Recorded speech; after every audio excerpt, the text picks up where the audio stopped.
Today, from Empower Field at Mile High in Denver, it's Week 4 of the NFL on EA Sports.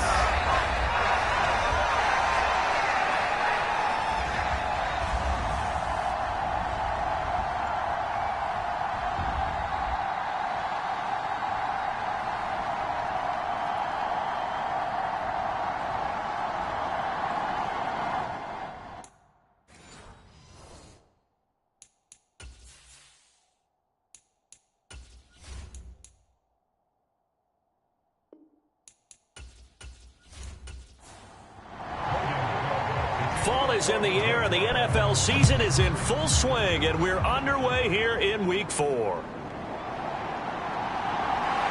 And the tackle going to be made right there at the 25-yard line. So here are the Broncos now for their opening drive. And they will be led out by their signal caller in his second year in the NFL now. And there was a positive in last week's loss. No interceptions thrown by him. But he only threw one touchdown pass, and you know he wants that to improve. He might even consider that as part of the reason that they couldn't take the win last time out. I believe we'll see a more aggressive version of him this week whenever they're nearing the end zone. And he'll be upended at the 28-yard line. Just a 3-yard gain there. Here's 2nd and 7 now from the 28. Here's the first carry for Austin Eckler. And only able to get 2 here. Stopped at the 30. Third play here, this opening drive, as they're up against a 3rd and 5. They'll drop to throw. Short throw caught by Dosich. And he will have the Broncos first down. They needed 5 there on 3rd down. He winds up getting 7. The Broncos are 1-2 through the first 3 weeks of the season. And they got off to the good start, but then 2 straight losses since. And now you start to wonder about what this does for a team's morale, how it affects their psyche, because, let's face it, you work all summer pointing toward that opening game, you get the win, but then you don't carry it on from there. How will they bounce back from these losses and try and get right? Now a first down run is sniffed out from the start as they'll drop him for a loss of 4. Part of their struggles last week was getting these negative plays on 1st and 2nd down. That's something they have to be wary of as this game continues. So a step in the wrong direction. Now they'll look to make amends on 2nd and 14. Once more, here's Eckler. He takes this one across the 35 to the 36, a gain of about 4. Here's 3rd and 10.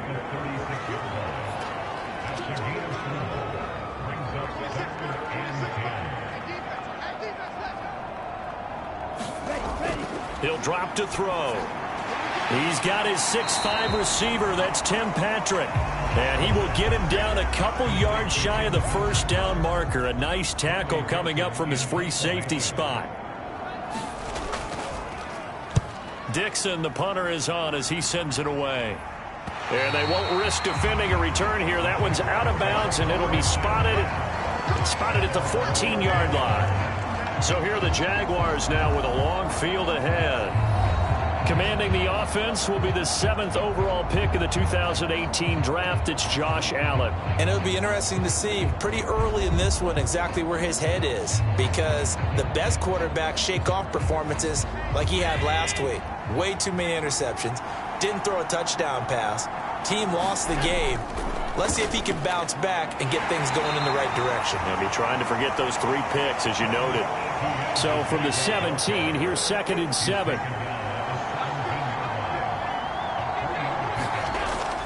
A give, it's ETN off the option. And he's taken down. It's a gain of 3 from the 17 to the 20. This now a 3rd and 4. Throwing now is Allen. And that's going to be incomplete. But, man, his first throw, that nearly went the other way. Instead, it's 4th down. Cook now on to punt as he gets this one away. That'll It'll be a 41-yard punt, 4 yards there on the return. And the Broncos take over, first down and 10. Good starting position for the Broncos here as they come up first and 10 at the 41-yard line. They'll come out throwing here to start the drive. Finding the open man, and that's Tim Patrick. And he has a big gain inside the 40 before being dropped. Just like that, a pickup of 20 on their first play from scrimmage. Press coverage on the outside, and for defenders, that's the ultimate risk-reward. If you take the risk, can you reward yourself by keeping them on the line of scrimmage? But no, not on that one. Got the step on him. Now it's just a matter of laying the ball out there for him to go get it. So from the 39 now, they'll come up on a first and 10. Now they'll throw here out of the gun. He'll get this one to Patrick. Clock running under a minute to go in a scoreless first quarter. 2nd and 5. This ball tipped, and it's going to be incomplete. Fortunate maybe to get that back. It's 3rd down.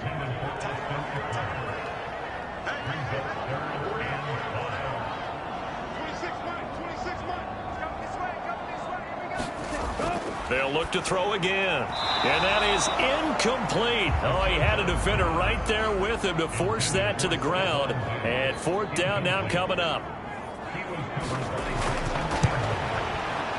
And his kick here is good.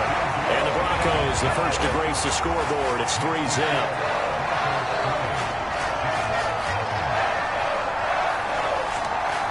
So he's been automatic to this point of the season, and he connects on the field goal there. And what a luxury it is to have a kicker you can depend upon, partner, because he hasn't missed all year long.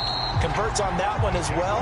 And kudos to you. You didn't jinx him. And Davis content just to bring this out to the 25-yard line. So time to see Jacksonville again on offense for the 2nd time here in this game.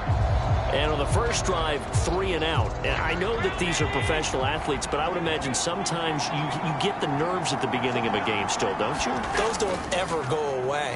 And typically, what I've heard from guys and what I remember from playing, if you don't have nerves at the start of a game, it's not going to be a great day for you. You're not really ready to play. So finding a way to harness those nerves and not let them affect you in a negative way, that's what all the guys are looking for. Meanwhile, Allen's throw here taken in by Ingram. And he's brought down, getting this one up to about the 35.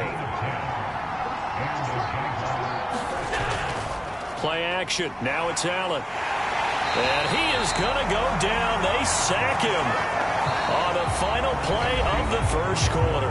3-0 after 1 on EA Sports.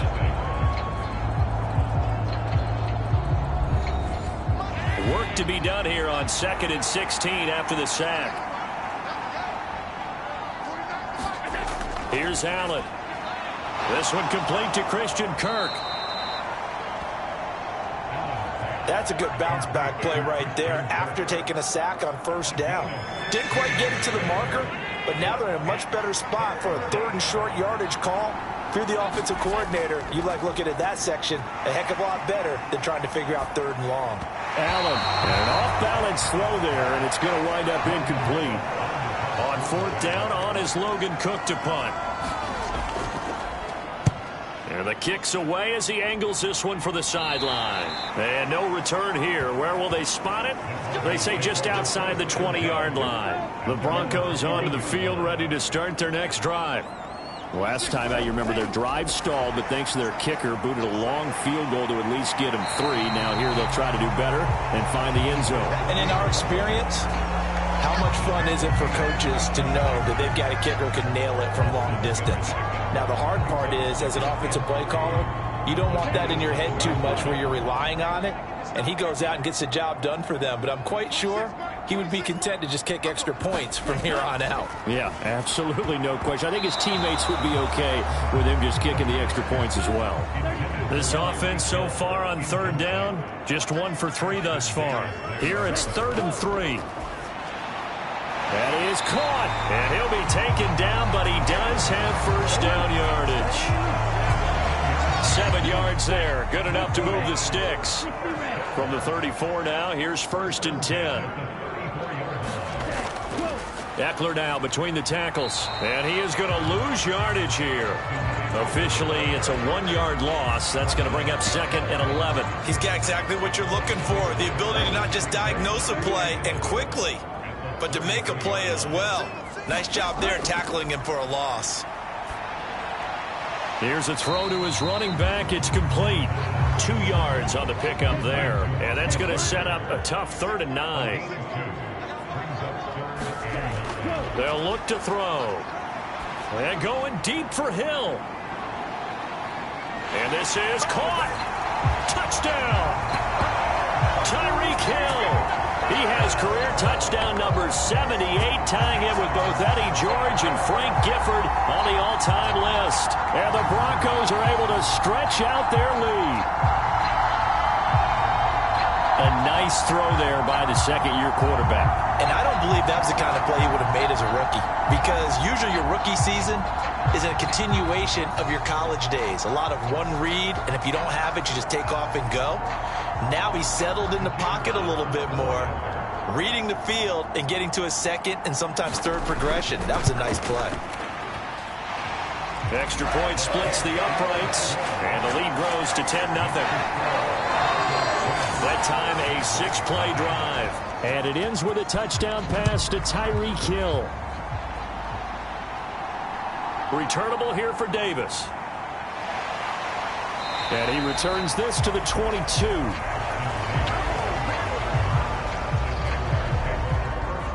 The Jacksonville offense set to begin their next drive. Nothing for them yet from an offensive standpoint, down 10-zip as they come up 1st and 10. They throw right away, and that's complete out on the right side. And that's good for a pickup of 10 yards. And they'll be left with a 2nd and about a foot. ETN up the middle. Powers through. And this will be a Jaguars 1st down as the tackle made just shy of the 40. We've hit the 2-minute mark of the first half. 10-0 our score. Coming up at halftime, I'll go from one personality, that's you, Charles Davis, to another one in Orlando, the coach.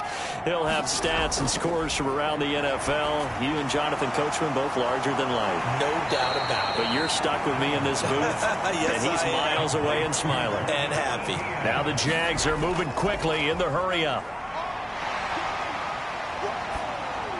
Allen's throw is complete. So the completion good for just 3. And that's going to lead to a 3rd down. Now Allen. Dancing to his left. And he's got enough for the first across midfield to the 48. And now before this 1st down play, we're going to get a timeout here, as the clock's going to stop with 47 seconds to go in half number 1. A 1st and 10 here, and you know, if they could just get 3 out of this, something about whittling it to a 1-score game at half that might provide a psychological boost. Allen's throw taken in by Ridley here. And able to break one tackle, but then quickly brought down, but a nice little gain. A good position to be in here, 2nd and inches. To throw, it's Allen. Looking for Ridley on the out route. He's got him. And he gets it down a yard or 2 shy of the 30 before he's out of bounds.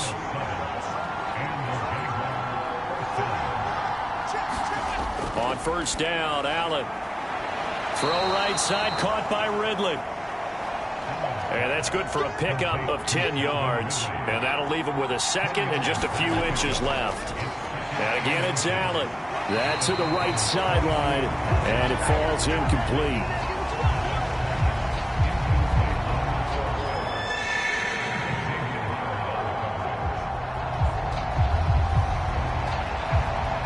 An incomplete pass on 2nd down leads us to 3rd and inches. Allen going to throw. He's got his target. That's complete. And they'll burn the timeout with 5 seconds left. A chance to try to add 3 points before heading to the locker room. And his kick is right there. It's good. And they get themselves on the board here. It's 10-3.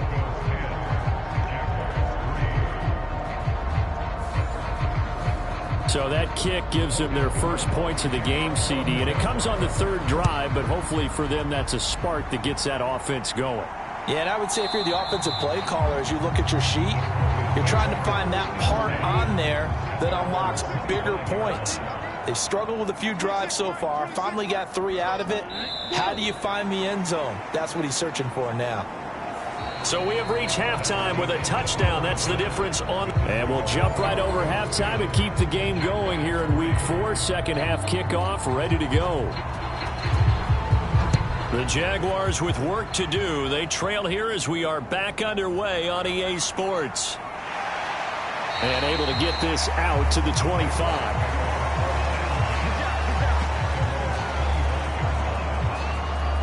Out come the Jaguars now as he'll go on offense first here in this third quarter. Well, Charles, we saw a pretty entertaining first half, close ball game. Remember there toward the end of the second quarter, the opposition scored to take the lead. Now we'll see if these guys can get a score of their own to regain that lead. Yeah, they want to have that type of a response, don't they? Because they want to find a way to take control of this ball game one more time. Gauntlet's been thrown down. They want to see if they're ready to answer it. They get Cam Robinson, the tackle there.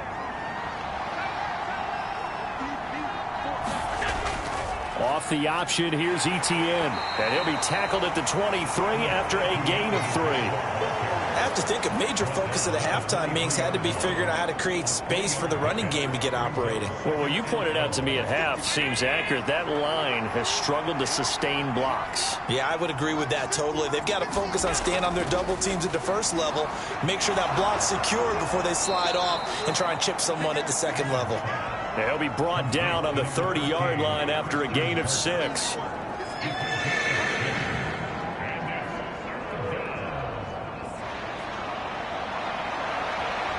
They'll need 5 on this play to move the sticks. Allen now looks to throw. Eluding the pressure right. And they'll get it up just short of the 45 at the 44. Josh Allen, very athletic at 6'5", showing the versatility, picking up the first on the scramble. Well, he and his offense were staring down what was likely a 3-and-out. Zero fear from his side, though. Never doubted for a second they'd pick up the first. He's ready to pull the trigger on a keeper the moment it revealed itself.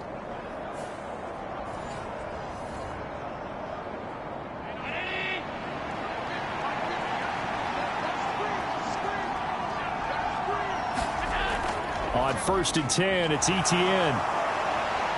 And good vision there as he's across midfield and down to the 45-yard line. 11 more on that one and another first down. Those are the type of runs that we did not see from him in the first half, but a good start to the third quarter. And I know what everyone's thinking that's watching this. They did a great job adjusting at the half. Oftentimes you don't make adjustments. You just dial into your game plan a little bit better, and maybe they're starting to make some headway. Still in search of their first touchdown of the game, but they're on the move. 1st and 10. Now Allen. Locates Etienne along the sideline. And he'll go out of bounds right around the 40. Ball at the 40 here for 2nd and 5. Allen. And this throw incomplete. And the defender all over him that time, but it's going to lead to 3rd down. You get the sense that they're saying we're not playing up to what we're capable of, and we're deep enough into the game that the early jitters are long gone, that they should now have some sense of continuity and be able to make some of these plays that they have not been doing so far. Pass to the sideline and pulled in.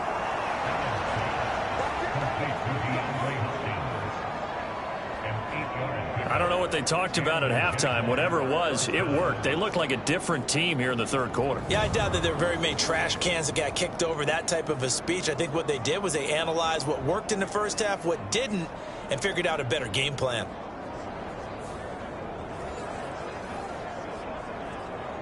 From the 32 now, here's 1st and 10.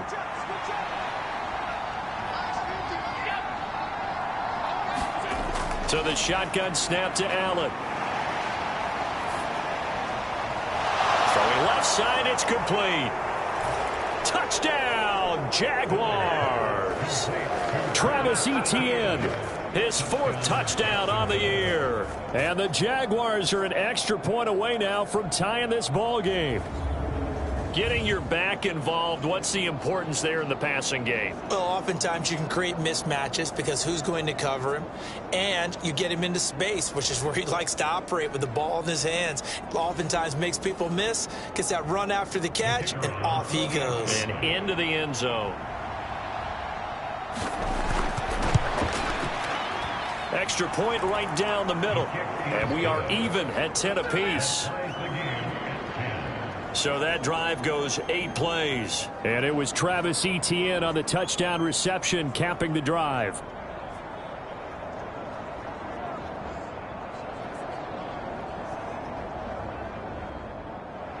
Nothing separating these two teams on the scoreboard as the kick's away here. From his end zone, Marvin Mims. And he'll be tackled just shy of the 25.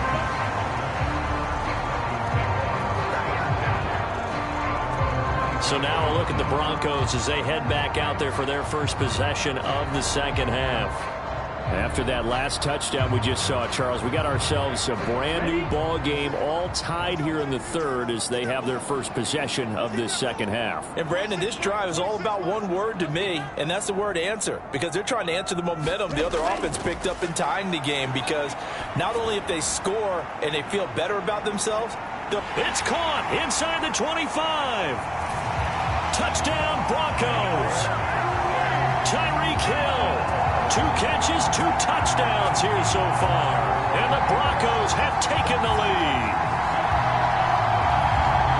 Well, Charles, he's still a young signal caller in this league, 2nd year in the NFL. And I don't know if last year as a rookie if he would have worked through his progressions like he did on that touchdown pass. I think you're right about that. We're seeing him grow up right in front of our eyes, because when he went to his primary read, he recognized that they were all over that, so he continued to survey the field, picked up another target, delivered a pass exactly where it needed to be. A very mature play for the 2nd-year quarterback. Point after, right down the middle, and that makes it a 17-10 score. Those are the kind of drives they like on offense, from the coordinator to the quarterback, the line, everybody.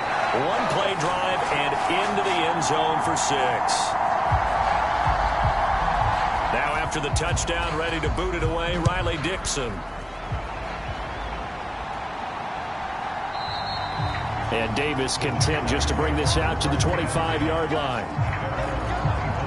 Jacksonville set to go again offensively.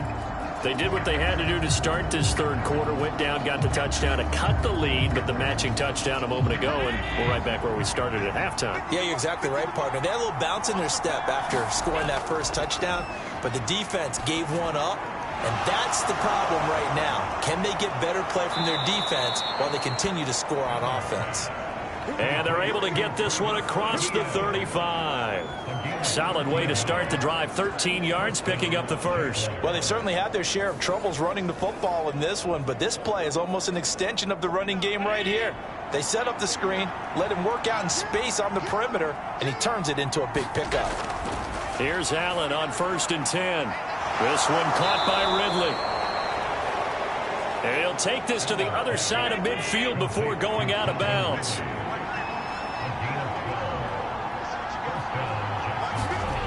Throwing on 1st down is Allen. It's complete to Hopkins. And he showed off the athletic juke. Good little gain there. Not a whole lot of real estate, but a nice carry.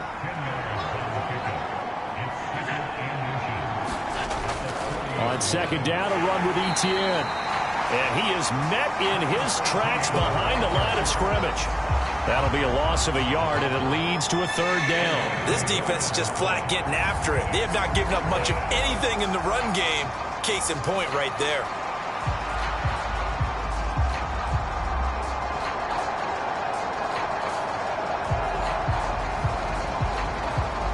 This is 3rd and 1. Very likely 4-down territory, even if they don't get it, though. They'll run with Etienne. And he's going to have the first down, yardage to the 35. Give him 6 yards, and they do convert on third.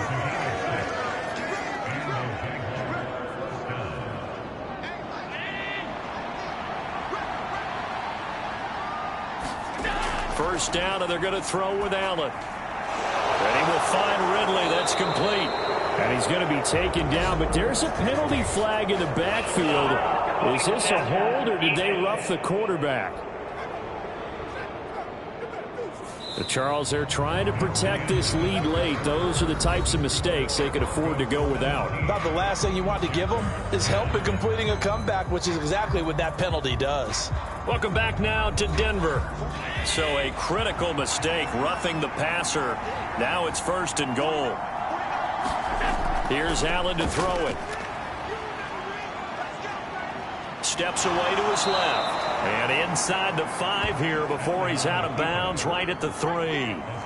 So they've been in the red zone 3 times, and it's yielded just 3 points. Can they find the end zone here on 2nd and goal? Etienne will get it into the end zone for a Jaguar touchdown.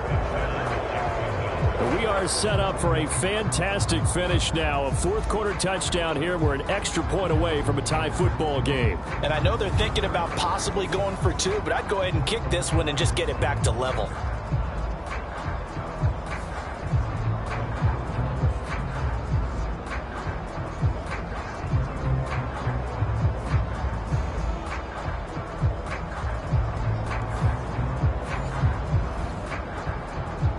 Extra point attempt to follow here.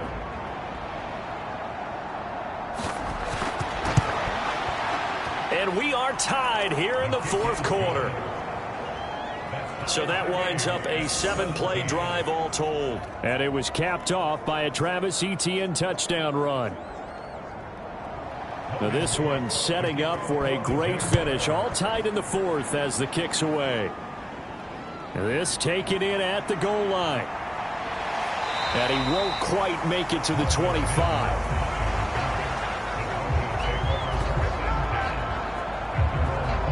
Tyreek Hill making his way back out towards the huddle. Not a bad day at the office there. Maybe he would like the catch number to go up a little bit, but I think most guys would say 2 catches, 2 touchdowns. That's okay. I think if the catch number goes up, we start talking about the record books, because at that pace, this type of efficiency, oh yeah, I think I'd throw it to him a little bit more often. A quick throw knocked away and incomplete. 2nd and 10.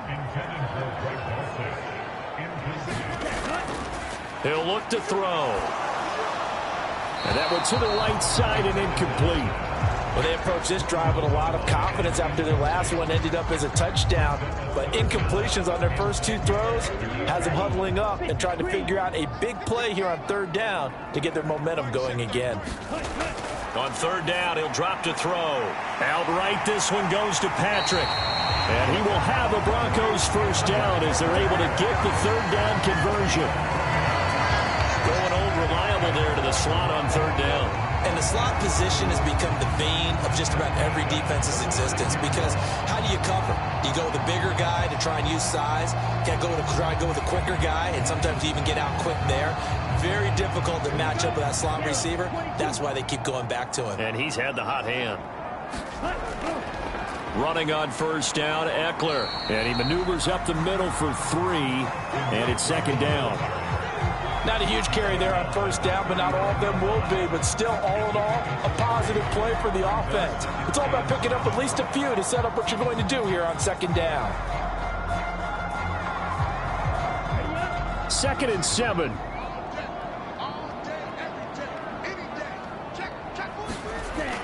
They'll look to throw here. And this is going to be intercepted. Picked off by Stephon Gilmore. And to the 40-yard line, that's where the return stops. CD, I know it's just his 2nd year in the league as a quarterback, but that's going to be one when he flips on the tape. He's like, I shouldn't have thrown that ball. No doubt about it, and his coaching staff will be emphatic about he shouldn't have thrown that ball. But remember, 2nd year, as you noted, on-the-job training, so he's got to take this feedback that he's getting, negative or otherwise, and turn it into positives moving forward.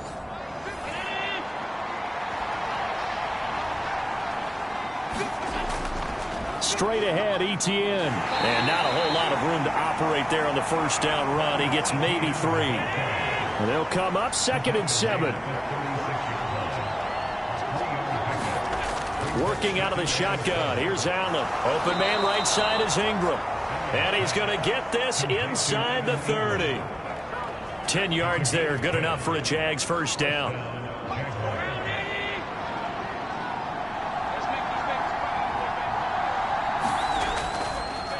Handoff running left is Etienne. Aaron Browning, the one who brought him down. Here's a 2nd and 5.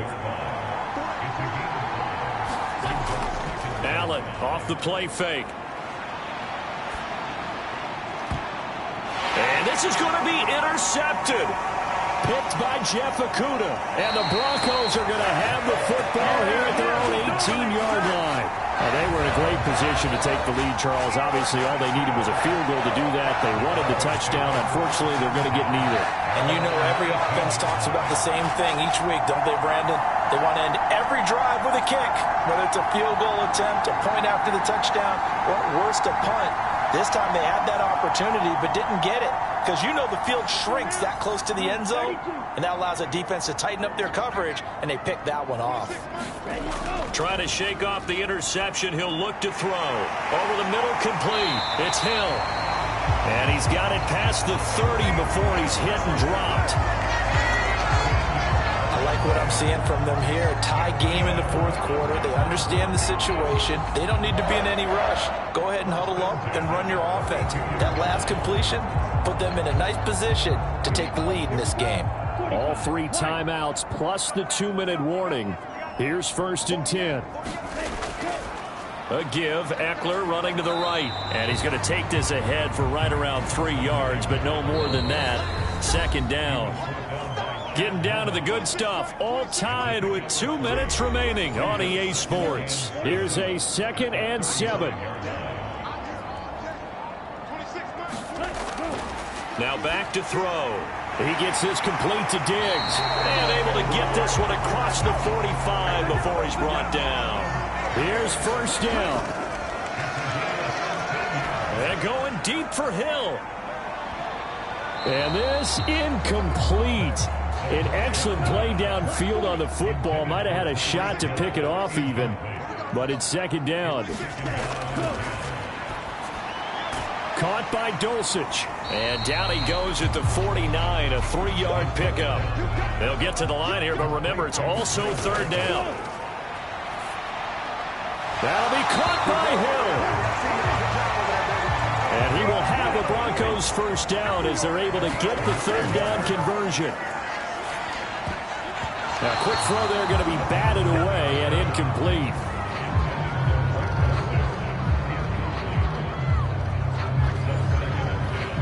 Inside a minute to go. Here's 2nd and 10 now. They'll stick with the passing game as he looks to throw. That's caught by Davis. The Jaguars going to go ahead and use their first timeout as they get the stoppage with a little over 50 seconds left to go in the game. All 3 timeouts still at their disposal. Here's 1st and 10 now. They'll run out of the gun with Eckler. Now the Jags will use the 2nd of their timeouts as they get the stoppage with just under 50 seconds remaining in the 4th. They'll come up now. 2nd and 9. It's Eckler again. And he'll go down here at the 12-yard line. The Jaguars now will use the last of their timeouts as they'll stop it with just over 40 seconds to go in the game. Here now, 3rd down.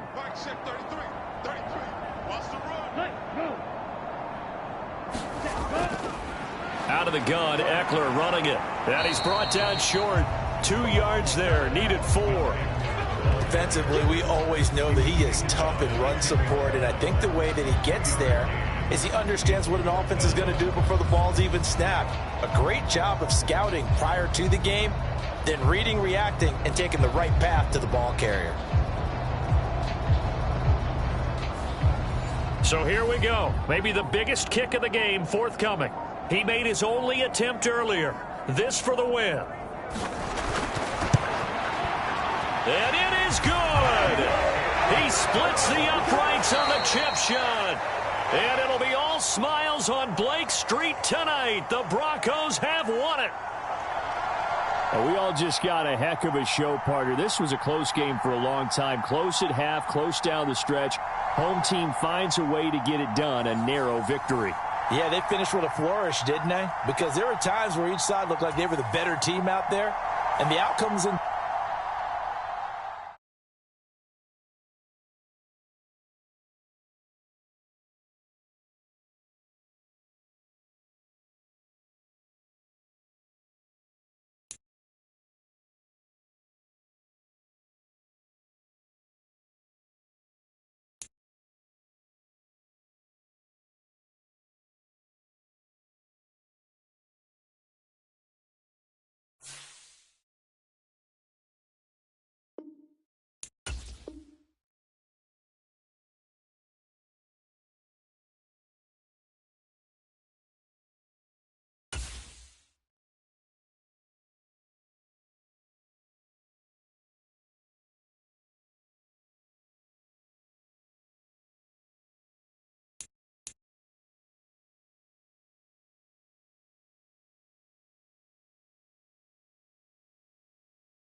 Today, from so...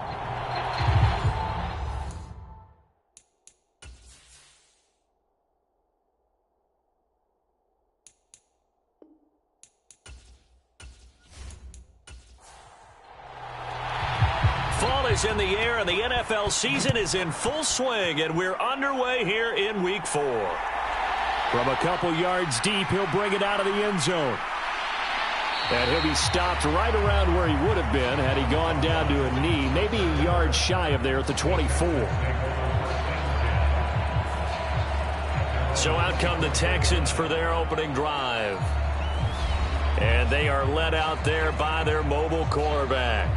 In his stat line last week, that's not going to get him to the Pro Bowl. All right, no touchdowns, no interceptions, but they won. And so the bottom line for him is team won, managed the game effectively, led them to victory. He's doing all the right things. They'll try and start this drive in the air. That's complete to Dell. The game's first play produces 6 yards, brings up second down.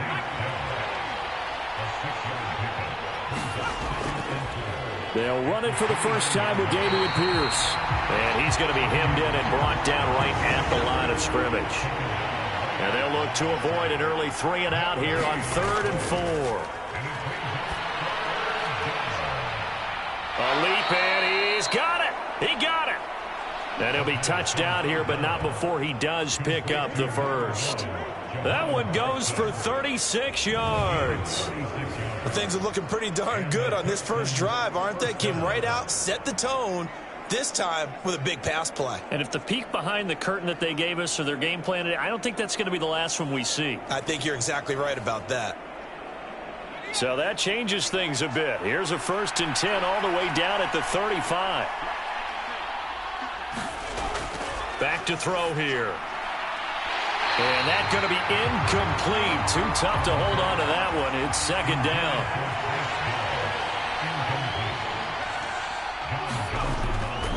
They'll set up to throw. And that'll be incomplete. Took a pretty good shot as he tried to pull that one in.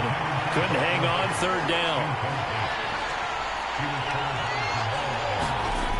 Back to throw again. And that's going to be incomplete. The coverage too good there. The contact popped the ball free, and it's 4th down. From a defensive perspective, they had exactly what you want anytime they want to throw the football. There was pressure on the quarterback. They were getting after him, and they tightened down on the receivers and forced the incompletion.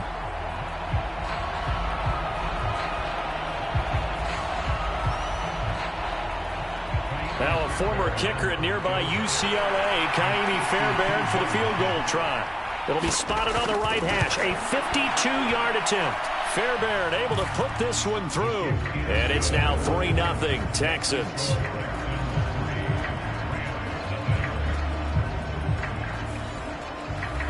I think we can safely say they came out to be aggressive on the opening series, Charles. They didn't run the ball once. All that passing, it does get them the 3-0 lead. I think what we saw there, partner, was a true definition of football balance, which means doing what you want to when you want to on offense. And in this case, it was throwing the football. They may mix in running the football a little bit more as this game goes on. But this opening drive, while it stalled out, it still gave them 3 points.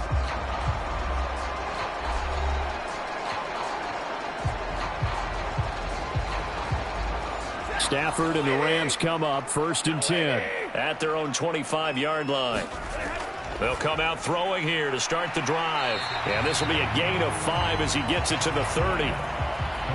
Well, this defense for the Texans, they were terrific a week ago in the win over Seattle. Yeah, they held them to well under 200 yards of total offense. And in today's NFL, that's a feat to be proud of, especially with the emphasis on offense and what we're seeing each and every week, that great creativity and usual productivity. And Kupp going to pick up a Rams 1st down as he'll get this up to the 39. Stafford. That one taken in by T. Higgins. And he's able to get this one out closer to midfield across the 45.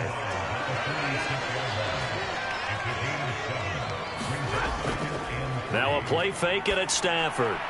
That'll be caught. It's Kupp.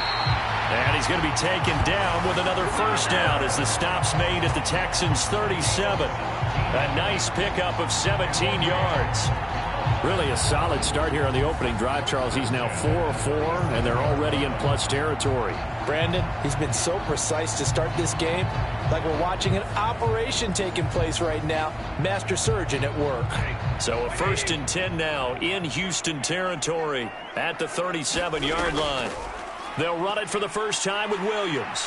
And some nifty running right away as he'll get this up past the 30. From the 29, here's 2nd down and 2.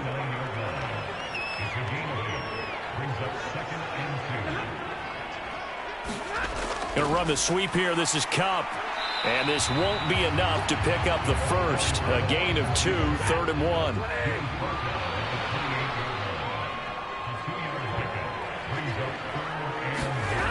Now it's Stafford. Able to find the open man. That's complete. And out of bounds right around the 20. Stafford to his #1 guy, Kupp, for a Los Angeles 1st. Well, that's not just his 1st, not his 2nd, already his 3rd completion here on the opening drive. And I think it's safe to say that getting him the ball in this game, one of their top priorities. And a top priority for the defense has got to be finding ways to cover him. And I don't think you can have one basic coverage to get it done. You have to throw a number of coverages at him, make him think as he's running downfield, and hope you can create a little bit of havoc. Stafford. He gets this into the hands of Kupp once again. And just 3 yards on the catch there. He couldn't get away. And it'll be 2nd down.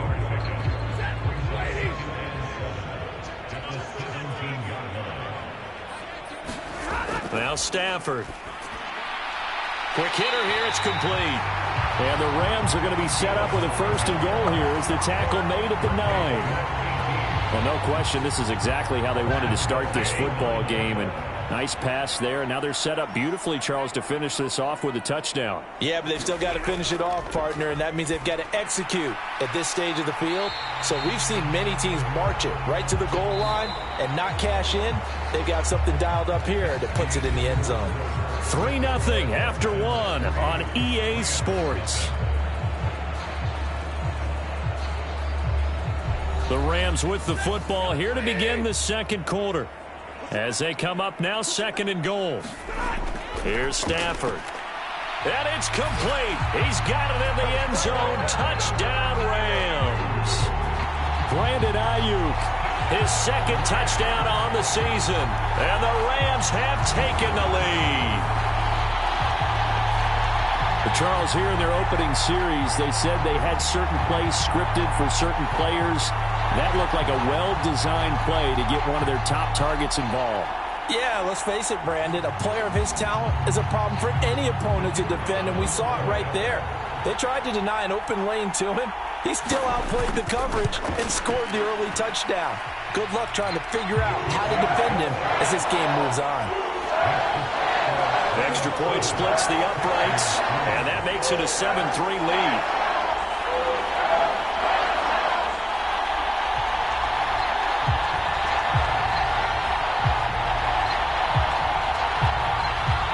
The Rams kickoff team on the field, and here we go with the ball in the air. Taken at the goal line. And they'll get him down right around the 25, actually the 26 officially, so a net gain of 1 there. So now we get set to see Houston for their 2nd drive of the ball game. And last time able to get 3. It's not what they wanted. They wanted 6, but they got at least something. They mustered something out of the drive. They'll take it. I like the way you've described it. Not ideal, but they'll take it. Anything to put some points on the board. But this time on offense, they don't even want to see the field goal kicker trot on the field. They want that ball in the end zone. Yeah, they'll be going for 6. From the 33, here's a 2nd down and 4.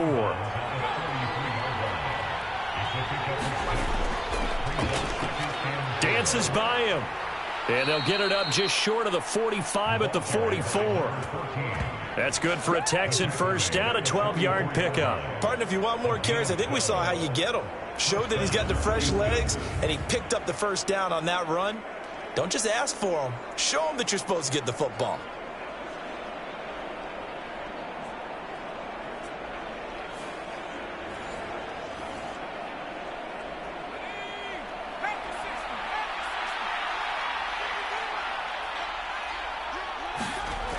On 1st down, he'll drop to throw. Firing quickly here, and that's complete.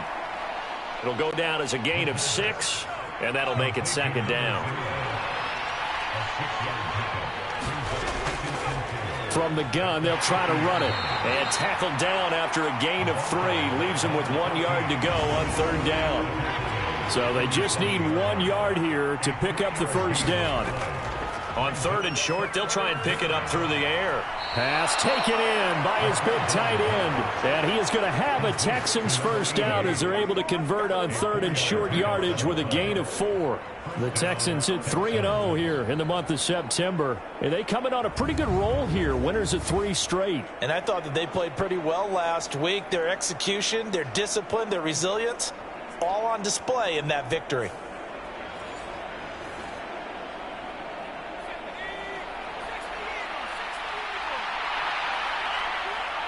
Now they'll try and set up the quarterback draw here. And if there was a lane there, it closed up quickly as he stopped for no gain. 2nd down.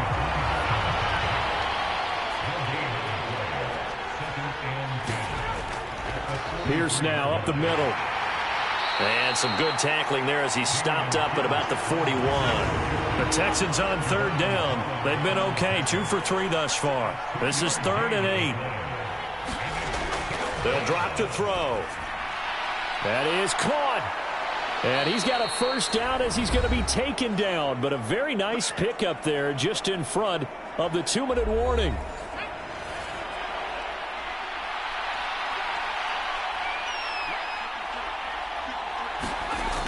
He'll look to throw. He's going to hit his man out of the backfield, complete. They'll wind up getting 7 on the play, and it's second down. They'll look to throw. Oh, what a read on the outside as it's intercepted. And the Rams are going to get the football here at their own 23. Definitely not the ideal time to see that mistake, partner, because this is still a one-possession game, and that's at least a field goal that just vanished with that turnover. Now, pressure's on defensively to prevent that pick from turning into points for the other side. The Rams offense and Matthew Stafford heading back out. He had the short touchdown pass on their previous drive, and they'll begin again here on 1st and 10.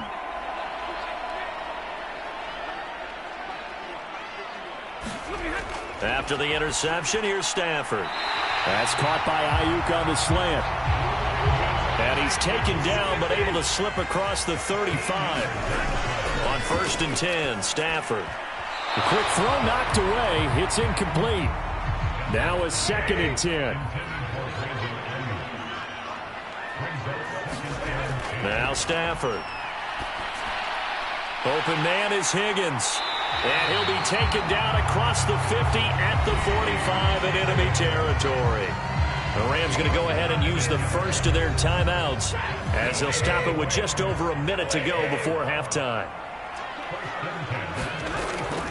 Now a first down carry. It's Williams. And this one goes nowhere. Losing yardage on the play back at the 46. Now the Rams will signal for a timeout, their second, as the stoppage will come with a little under a minute to go in this first half. Back to throw, Stafford. And his throw's going to be incomplete. An incomplete pass on that last play, and that means they'll need to come up with something here on 3rd down. Stafford. He's got his target. That's complete. And he's going to be taken down with another first down as the stop's made at the Texans' 28. 18 yards the gain for number 18. Good job there of getting his tight end involved because he lines up on the right side of the formation, just works his way across the field. I really like how they were in sync on that one. He spotted the open gap in the zone, and his quarterback found him, and they get a first down.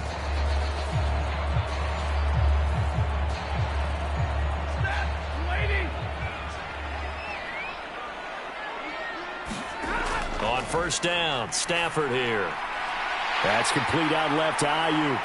And he doesn't quite make it, taking it within an eyelash. Dropped at the 1. A very solid gain of 27. The Rams going to be forced to use their 3rd and final timeout as they stop it with 16 seconds to go in half number 1. Here's Stafford. And this is caught. He's got it. Touchdown, L.A. Brandon Ayuk. As the first half is winding down. And the Rams will extend their lead here just before halftime. And this drive, Charles, very well timed as they score with very little time remaining in this first half. And I'm reminded that they get the second half kickoff as well, so they can break this one wide open before the other guys have a chance to possess the football. Point after try forthcoming.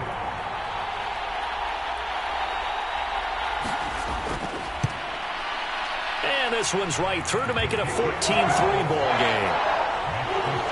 So that drive takes him down the field in 8 plays. And it was Brandon Ayuk capping it off with a touchdown reception. So not much time to speak of remaining in this first half as the kick's away. From a yard or 2 deep, here comes a return. And tackled at the 21-yard line, so a net negative there of 4 yards. Houston's offense already at the line, set to get going. And with 10 seconds left, not really enough time to put something together. And he'll just push his way forward for a few as the clock will run. Just a yard on the first down carry, so it's 2nd and 9.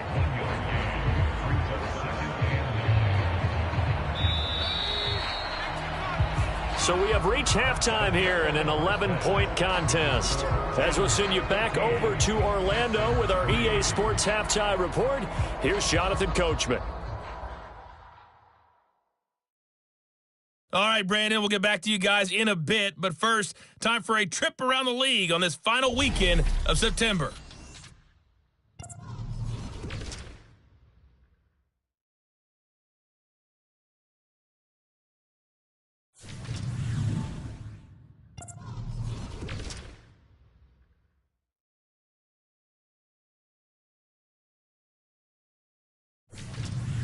Lastly, let's check on one final game for you. And you can see they are scoreless as they play the second quarter. The Rams got a nice throwback performance from their veteran quarterback, Matthew Stafford. He came on after a slow start to fire 2 second-quarter touchdown passes and give his guys the lead at the intermission.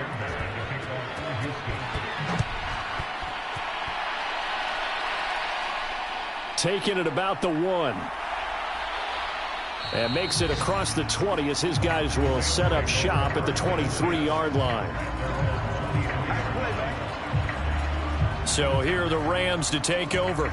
They lost 2 straight coming in, but good news for them right now. They've got the lead and the football. Stafford and the Rams come up 1st and 10 at their own 23.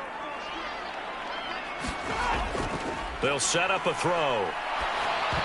And he'll be hit as he releases it, and that'll fall incomplete. Well, that's a good piece of quarterbacking right there because he certainly felt the pressure coming. The alternative, getting sacked for the first time. He didn't like that option at all. Did a nice job saving yardage by throwing that one away. Up the middle, it's Williams. Takes this to the 27, give him 4 yards. Here's 3rd and 6. Stafford now to throw. Oh, that's into a sea of bodies, and it's intercepted. And he'll return it to the 24-yard line.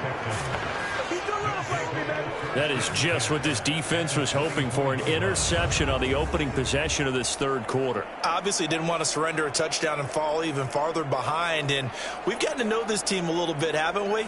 Couldn't you just see their defensive leaders telling the offensive guys, telling the quarterback, don't worry, we got you to start things off. You take it from there. Here's the Texans offense now, readying for their first possession of the second half. And they'll start with great field position, trying to get back into this one. It's 1st and 10 here. And he'll get about 5 here, so he'll take this down inside the 20-yard line. Now 2nd and 5.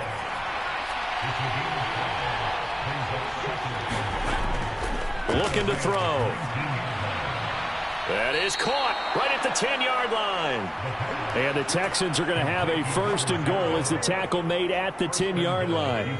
1st and goal, and they got to be thinking a chance to get right back into this football game. Out of the gun, they'll look to throw. It's Pierce with the catch along the sideline. And he'll get this down inside the 5 to the 4 before he's out of bounds. Pierce is going to go backwards. He'll lose yardage back to the 5. That backs him up 1 yard and brings up 3rd down. I think this running game, or should I say lack of one, is making this defense look better than what they really are.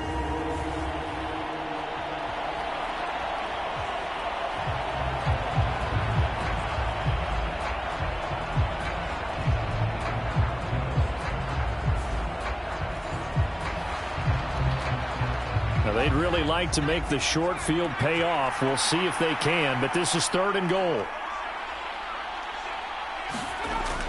They're going to look to throw. Touchdown, Texans!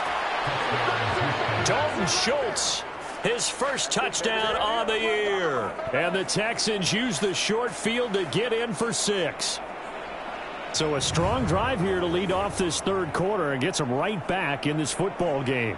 And I think we can safely call that a statement drive because they had to be saying, we didn't put our best foot forward in the first half, but we certainly mean business now. Maybe a better term, a prove-it drive. They proved it to themselves that they were ready to go. They'll look to throw. And unable to connect. They don't get the two-point conversion here. Tough there. Good pass. Hit the hands. He just couldn't bring it in. And every receiver's coach everywhere, seeing that play, focus, focus, focus. Watch it all the way in and tuck it away.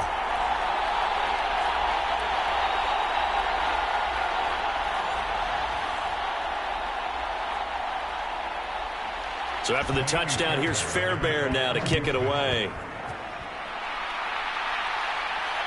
This fielded right at the goal line. And able to get this across the 20, but not much further as he's dropped it to 23-yard line. The offense for Los Angeles returns to the field. And we'll see if they can bounce back from that last drive, in particular if they can bounce back at the quarterback position, Charles, after throwing their first interception of the ball game.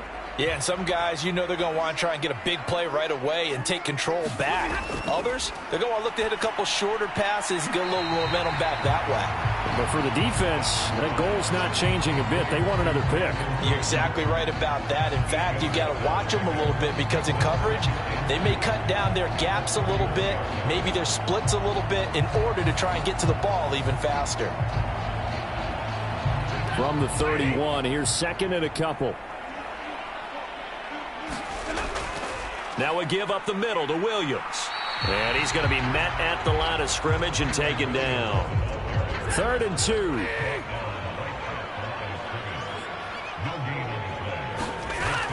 They'll try and run for it. Here's Williams. And he's going to have the first down at about the 38. It's a 7-yard gain and good enough to move the chains. I don't know about you, but that almost felt like old-time football there. 3rd and 2 is not necessarily just a running down anymore. A lot of times they want to throw the ball. They went back to the roots and powered forward and got the first down.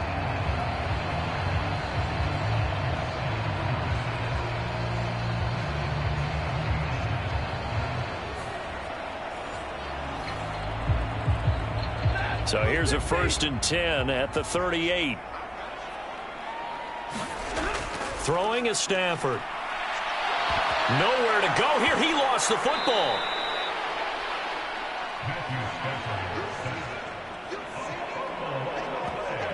When that ball popped free, we could hear it all the way up here. Those guys down on the field alerting everyone of the fumble. He's lucky that his offensive mates picked him up and jumped on it. Yeah, and you have to think to yourself, and I'm sure they've been echoing it on the sideline and into the huddle. Guys, we have the lead. Just take care of the football. Don't make it easier for them to start to make a comeback. Now this one from about 2 counties over after the sack. They come up on a 2nd and very long. To throw is Stafford. And that is incomplete.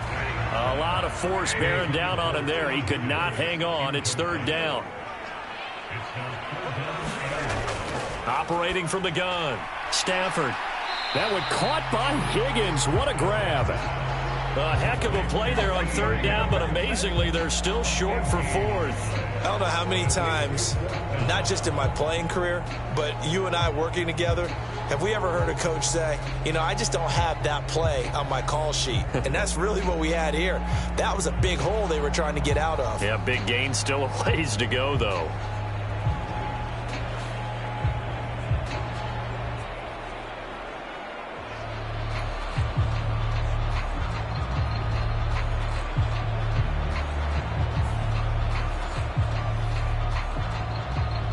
Here comes the Rams punter now. And surprisingly, this is the first punt of the game for either team. Only 2 punts for him last week in the loss as he gets this one away. And great special teams work here. This is knocking on the door of the 5. They'll spot it at the 6-yard line. And for an offense that is struggling, this is not where you want to start from. Great punt. Fantastic punt. And for all those who wonder, what do punters do during the course of practice each and every day? The best ones do what we just saw there. Work on positioning the football and helping their team. They'll come out throwing here on 1st down. And a quick throw here, that's complete. That'll go for a gain of 7, and that will bring up 2nd down. They'll look to throw here. Looking left side, and it's complete. And he gets this one just shy of the 35 to the 34. A gain there of 21 yards.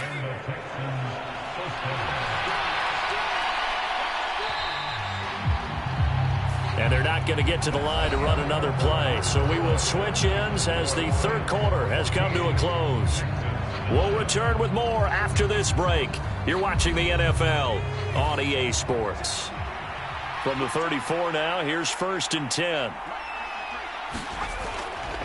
Pierce takes it straight ahead. And he stopped immediately there. Here's 2nd and 10.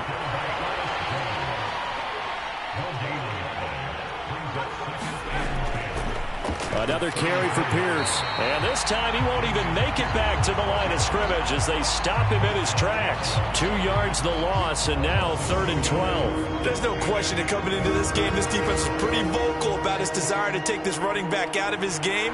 And all that pregame wolfing has turned into results.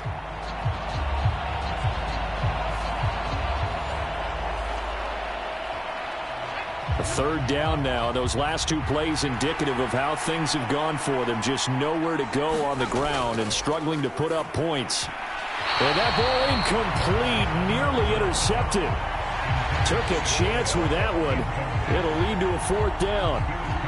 The Texans send the punter out as he's on to punt for the first time this afternoon.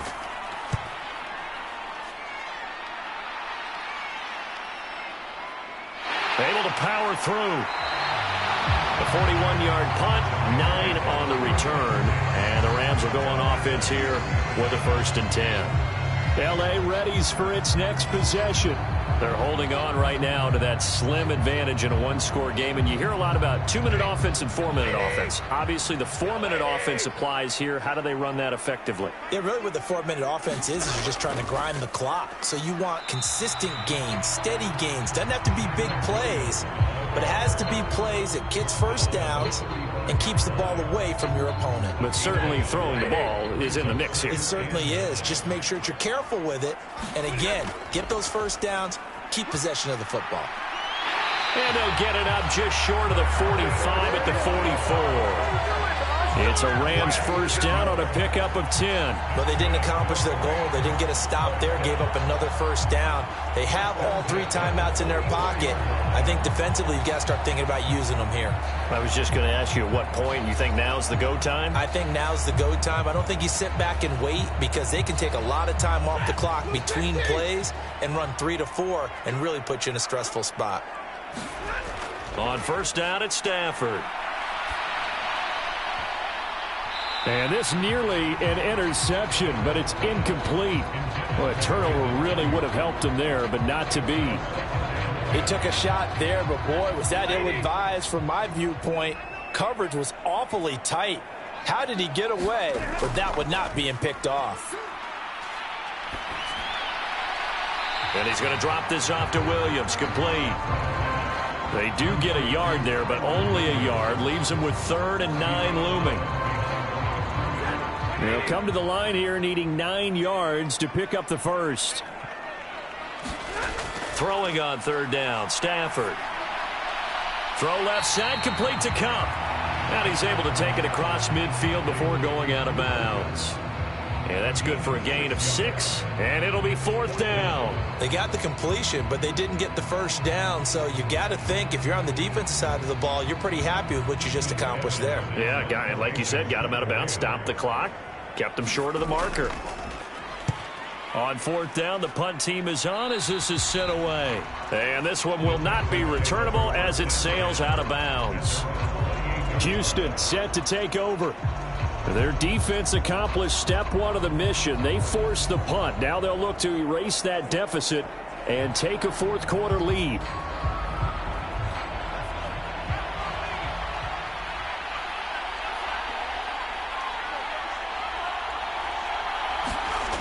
Back to throw now on first down. To the right side and caught by Dell. And he gets this up to the 34 out of bounds there. From the 34-yard line, here's 2nd and 3. He'll drop to throw. Got his man, Dell. And brought down, but not before reaching the 45-yard line.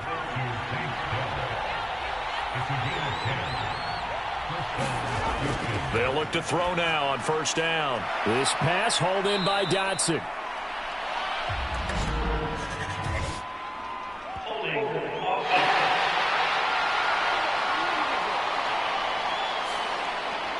So following the hold, they're in a bit of a hole here with a 1st and 20. Now a shotgun snap as they'll look to throw. A short one going to be taken in here by Schultz. And able to break one tackle, but then quickly brought down. But a nice little gain.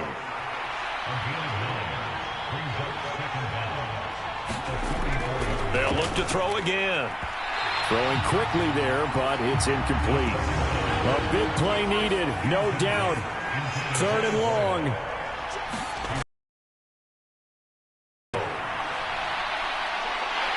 And he can't get a throw away. He's taken down. We've got a one-score game with inside of 2 minutes remaining. Here we go. This is 4th down. Got to try it here. He's back to throw. Now a desperation throw deep downfield. And he bats it away, and it falls down incomplete. They had to go for it with such little time remaining, and the Rams get the football in outstanding field position. 4th down, and they take to the air, which really isn't a major surprise, but how about the coverage? They're able to bat it down. L.A. set to take over again on offense. And this game not quite over yet. And we'll likely see them take all 3 timeouts defensively, so they can't just kneel this one out. They're going to have to try to run a few plays. You're exactly right. They've got to get a 1st down and make them use up all their timeouts in order to feel like they have this one in hand. Now the Texans will burn the first of their timeouts as they'll talk things over prior to this upcoming 2nd down play.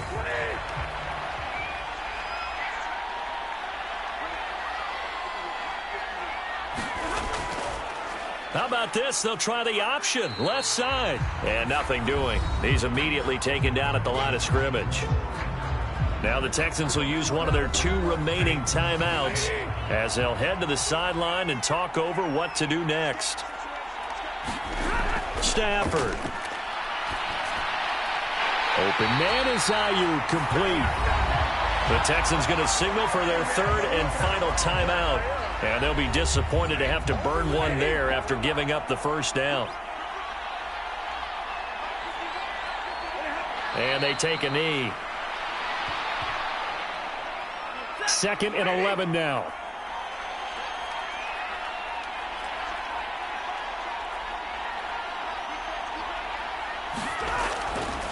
Now Williams running left. Fights off the defender. And able to fight forward inside the 15 to the 13.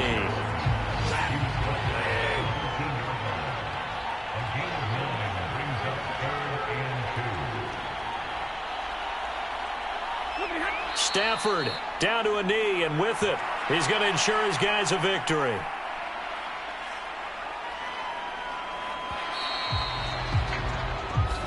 So the L.A. Rams with a victory here. And it was a bit of a strange game. They were held scoreless through the entire 2nd half, but their 1st half output, that's enough to carry them to victory. And that's an odd game to watch, isn't it? Because when we saw the output in the 1st half, you think to yourself, okay, they've got something working here. They know what they're doing. They'll continue that along. But instead, it's goose eggs in the 2nd half. Fortunately, enough of a cushion and enough defense to carry them home. So for the Rams, it'll be a .500 start as the win gets them back to 2-2. Thanks for tuning in, everybody. Alongside Charles Davis, we thank our entire crew. I'm Brandon Gaudin. This is the NFL on EA Sports.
Tonight, from U.S. Bank Stadium in Minneapolis,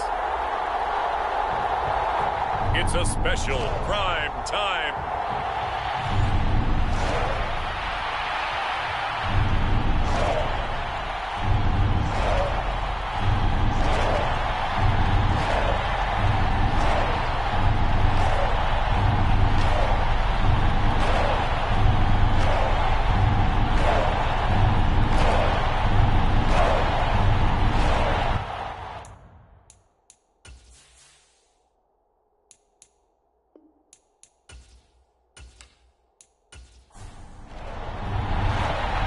Evan McPherson has this one teed up, and we are underway from downtown Minneapolis. And out a little across the 25 to the 27.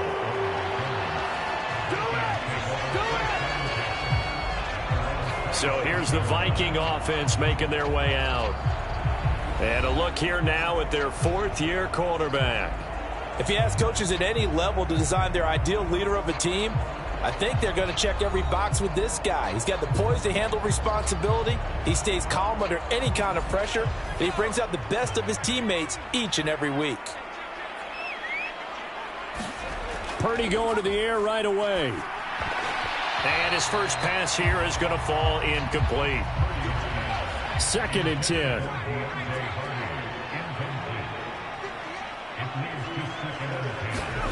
Back to throw, Purdy. It's a short one here, complete to the tight end.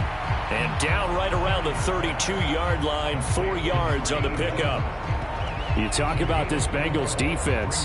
They come in a top 10 unit against the pass, currently 8th in the NFL. You have to like the way that they've played in the first month. They have to be very proud being a top 10 unit against the pass.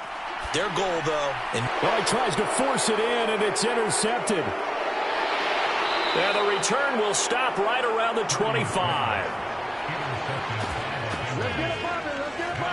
Well, that is a quick lesson on how difficult this defense is to throw against. An interception on their initial drive of the ball game. Now we know why their offensive staff spent the entire week awake trying to prepare for this one, because you can't totally shy away from throwing the football. But at the same time, you're looking at them and going, where are the weaknesses? How are we going to move it? One of the top defenses in the NFL for a reason. We just saw one example right there.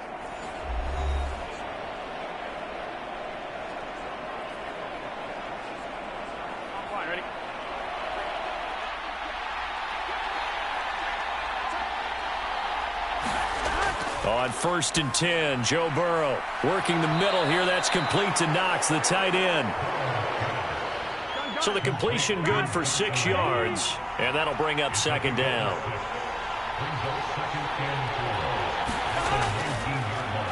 A first carry now. This is Williams. And just a couple yards there down to the 17. 2 yards still to go. 3rd down now. Burrow will throw. Work in the middle of the field, and he's got a man complete. And he'll be taken down, but he does have first down yardage. They get 5 out of that one, and it moves the chains. Charles, Thursday night game, I think a lot of teams probably say shrink the playbook somewhat. Is that correct? I think you're right about that, because you just don't have the amount of time that you have in a normal week to put in a full playbook. So, as you said, you shrink the playbook, pick out the plays that work best for you. And you know what else you're looking for? Who are the freshest guys coming off of the last game to play on a Thursday night? Guys have a little extra pep in their step. You go to them early and often. Give him 5 on the carry there, and it'll be 2nd down. A quick burst there, and he nicely bit off a pretty decent gain. From the 7, it's 2nd and 5.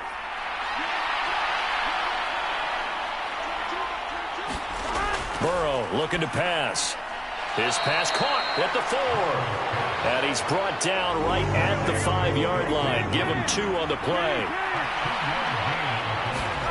Burrow on 3rd down. To the end zone, but it's incomplete. Those throwing windows get a lot tighter near the end zone, don't they? And here's the thing. You already probably have 3 points in your hip pocket. You force a throw here and give up an interception, you come away with nothing. Especially tough in the middle third of the field where he threw that one. So on fourth down, off goes Burrow. On comes Evan McPherson for the Bengal field goal. From the right hash here, should be an easy one. McPherson's kick is good. And the Bengals are on the board first here. It's 3-0.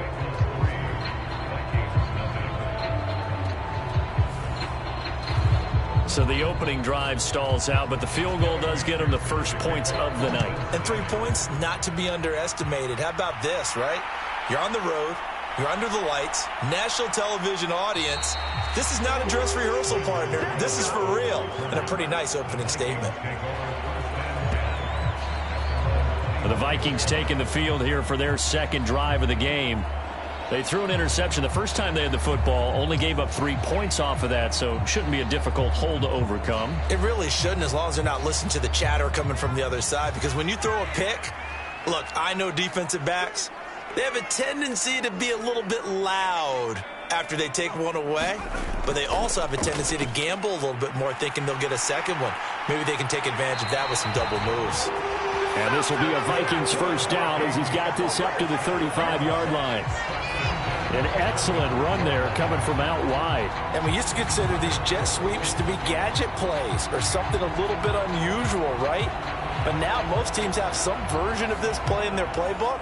And I think it's a lot because of the receivers that are being developed nowadays. These guys look like running backs even though they're playing out on the perimeter. First carry now for Kareem Hunt. Trying to find a lane, but instead he'll get back to the line of scrimmage and no more. No gain on the play. It'll be second down. You talk about this Bengals defense. And they come in a top 10 unit against the pass, currently 8th in the NFL. This secondary has really developed into one of the strengths of this team.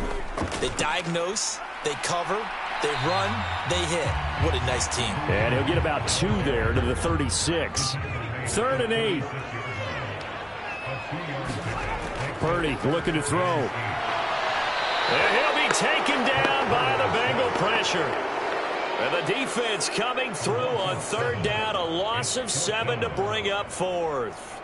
I spent a lot of extra time preparing for this game, watching this offensive line, because they gave up 5 sacks last week in their loss. They just gave up another one now. They don't seem to be working together as a cohesive unit. Right? 4 guys might have it right, but the 5th guy is giving something up. They've got to find a way to all get on the same page. So on 4th down, on is the punter Ryan Wright. Charlie Jones deep for Cincinnati. And just a single punt for him in the loss last week as he sends this one away. So possession goes over here on the punt. And the Bengals take over 1st and 10. Cincinnati coming back onto the field here for their second drive. And they are losers of 2 straight coming into this Thursday night game. Is it more difficult, CD, when you take a losing streak into a quick turnaround game like this? It certainly is. Get time to work on the issues that you've had throughout the season that have caused you to have the record that you're having. You can't really get those set. So now you're trying to minimize those and maximize what you've been doing well. And I remember a game recently where one of the assistant coaches said to the head coach, forget our running back rotation. This guy has a hot hand, and they rode him to a victory. Those are things you have to look out for in games like this. Good, strong run against the 3-4 set. And that 3-4, you got to have your guys up front eat up a lot of blocks. The guy playing over the center, the nose, he usually has to take on double teams. But when you're able to successfully move him, you're often able to get some yardage, and that's when linebackers have to clean up and make tackles. Sometimes the game is pretty simple. Put a few extra defensive backs on the field, give them nowhere to throw the football, force the incompletion, and get off the field on 3rd down. So on 4th down, on is Brad Robbins to punt for the Bengals. Deontay Hardy back deep. And taken right on the 30. 3-0 after 1 on EA Sports. Second quarter now from Minnesota. It's the Vikings in possession of the football. Here are the Vikings now to start their next drive. And they come into this one off the loss over the weekend, but you say if you're going to play a Thursday night game, this is the week to do it. It certainly is, because you get right back out there. You don't have time to dwell on things. And look, your game plan is going to be a little more limited, but so is theirs. So that's when you just appeal to your top players. Guys, you make plays in this one, we out-execute them, we can walk away with a win. Here now, 3rd and a yard. Purdy. That is caught. And he will have a Vikings first down, and comfortably so, as he gets 5 there on 3rd and a yard. Got to say, I was a little surprised to see him, Charles, come out in the shotgun on 3rd and less than a yard. Yeah, but the way the NFL is nowadays, we hardly ever see anyone really run for it on short yardage. So they're going to throw the football more times than not. That was a nice, easy rhythm throw right there, and they pick up the first down.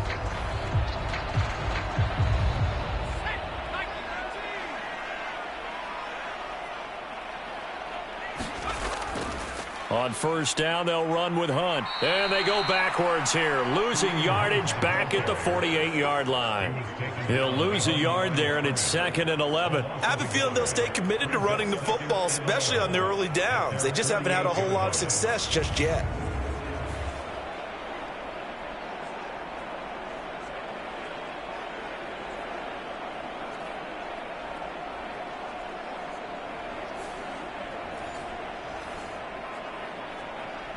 So after the loss of a yard, they'll look to push forward here on 2nd down and 11.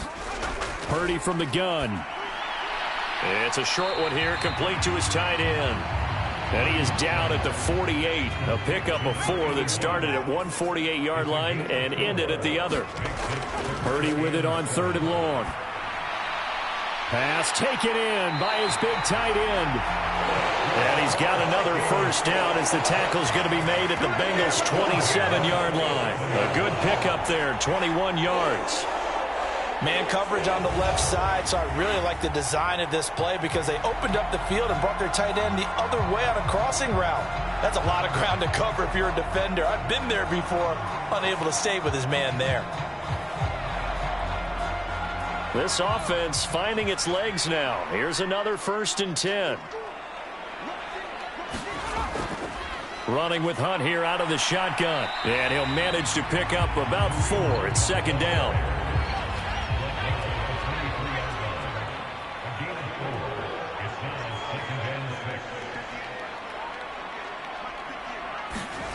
Out of the gun, Purdy. Open man is Osborne.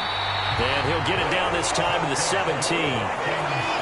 6 yards the pickup, and that's a first down. Second quarter, 2 minutes remain. 3-0 our score. So from the 17 now, here's a 1st and 10. Now Purdy. That's to Waddle on the quick slant. And the Vikings are going to have a 1st and goal as the tackle is made at about the 5. Throwing here, Purdy. Back of the end zone. Could he get his feet down? No, it's incomplete. A line of scrimmage once again, the 5 as they get ready for 2nd and goal. Again, it's Purdy to throw it. Now a battle for the football. It's caught. It's a touchdown. K.J. Osborne, his first touchdown on the year. And the Vikings have taken the lead. A lot of people might call this backyard football. Sometimes just understanding who you've got out wide and who you're going to throw it to. Give him an opportunity to go up and make a play, even when contested. Looks like that one worked out pretty well. The trust factor in effect.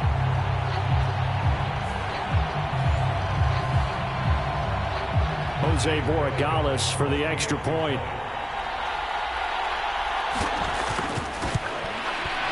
And this is up and good to make it 7-3. A pretty long drive that time. 11 plays all told. And it all culminates in a touchdown for Minnesota.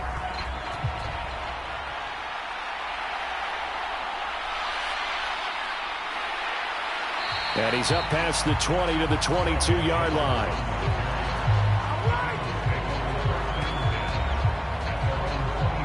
The Bengals offense now, they head back onto the field. And looking at this situation, Charles, you got more than a minute. You've got all 3 timeouts. Probably no need to play this safe. So what you're saying is that we're doing a little bit of a mind meld here, aren't we? Because I'm thinking along the same lines as you.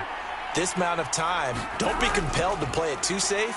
This is a chance to get points on the board. Press it a little bit. Yeah, especially since a touchdown here gets you the lead. First down now, but that clock rolling. Now it's Burrow. That's going to be caught by Judy. Now the Bengals going to use the first of their timeouts as they'll stop it with exactly a minute to go before halftime. Ball at the 40 here for 2nd and 5. Now Burrow. That's complete. It's Elijah Moore. The Bengals going to use the second of their timeouts as the stoppage will come with a little under a minute to go in this first half. So 1st and 10 now from the 30. Here's Burrow setting up to throw it. He'll get this one underneath to Kamara. And he'll get this one down to about the 20-yard line.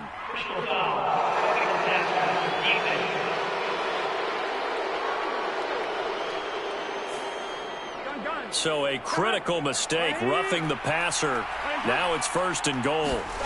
Again, it's Burrow. And that is caught. He's got it for a Bengal touchdown. Puka Nacua, his 2nd touchdown on the season. And the Bengals will take the lead here in the final minute of the first half. That could be an important swing right there. A touchdown in the final minute of the half to take the lead. And I like the point you just made there. Could be an important swing because now that they have the lead, if they can carry that into the locker room at the half, they'll feel really good about what they accomplished in the first 2 quarters. Evan McPherson now for the PAT.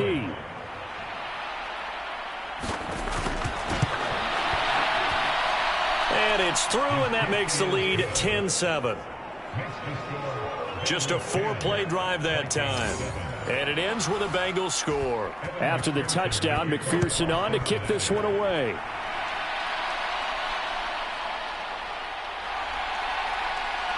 And they'll get him down inside the 30 at the 27.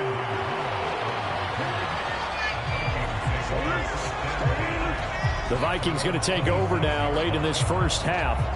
With this slim deficit closing in on the end of the first half, we'll see if they can move this at least into field goal range and try to get 3 out of this drive.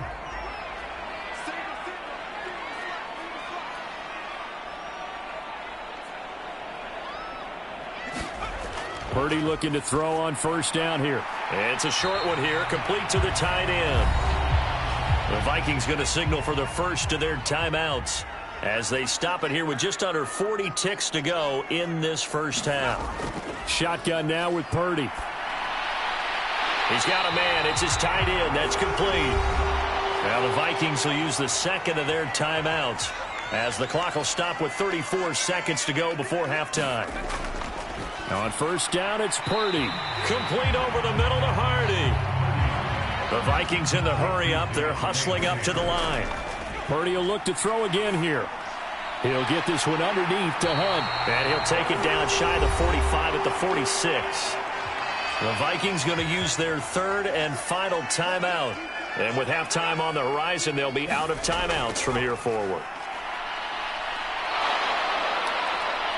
The Bengal pressure gets him that time. Down he goes. The defense rising to the challenge and setting him back on the sack. So we have reached halftime here, and it's the visiting Bengals out in front. As we'll head down to Orlando, that's where we find our man Jonathan Coachman at our EA Sports Halftime Report. Coach. Okay, Brandon, Charles, thanks very much. Welcome in, everybody, to our EA Sports Halftime Report. Let's take a look at what we've got on tap as we wrap up the first quarter of the NFL season. Some good games starting in the early window on Sunday, and one of the big ones features the New England Patriots, as they'll have to contend with the visiting Pittsburgh Steelers. Excellent games in the late afternoon window as well, one being out in Los Angeles, where it'll be the Rams taking on the Houston Texans. And then finally, a good one on Sunday Night Football between the Indianapolis Colts and the Tampa Bay Bucks.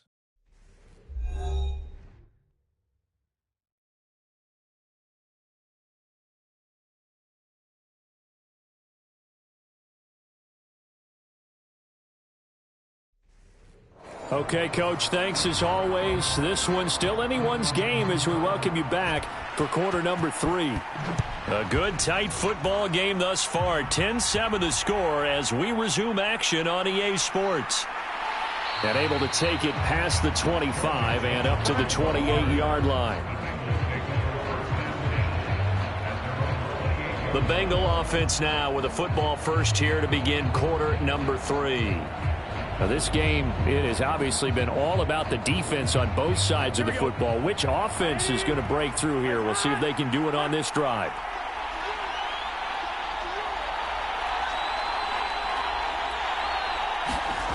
First down. Here's Burrow. Out to the left, he's got his tight end Knox.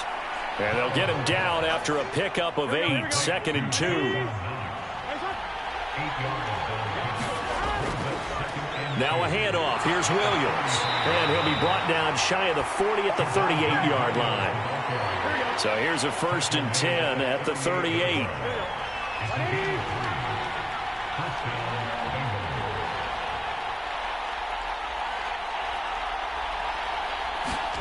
They're passing here. Joe Burrow. Over the middle, complete to Judy. And that's good for a pickup of 10 yards. And they'll be left with a 2nd and about a foot. Now it's Burrow. Little pitch and catch to the tight end Knox. And this is going to turn into another first down as the tackle is made at the Vikings' 41-yard line. A nice pickup there of 11 yards, and it'll move the sticks. I like how they work the tight end on a nice little under route there. And if you're going to give him that much space, he's not going to catch the football. He's going to run away from you a little bit, and that's exactly what he just did there, picking up extra yardage. They will throw on first down with Burrow. Open man, he completes it to Judy. From the 35, back to work on 2nd and 4. From the shotgun, Joe Burrow. And he can't escape, and down he goes. Finally hauled down for the first time this game. Multiple defenders in there to drop him. The passing game's been struggling a bit today, and that was the latest example. Haven't been getting much yardage out of it, and now on his back after the last play, he faces 3rd and long.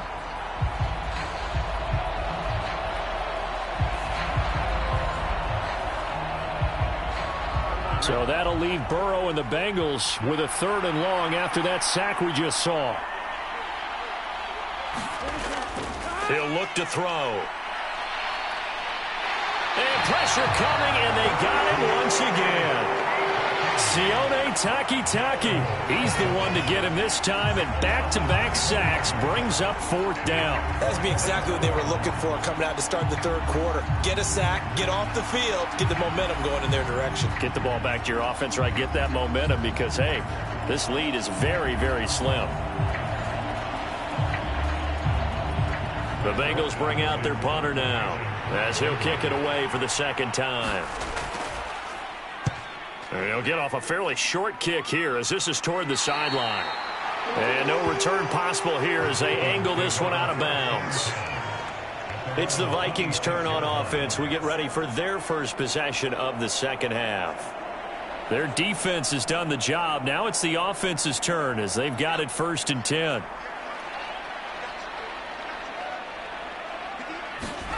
Here's Purdy. Open net is Waddle, complete.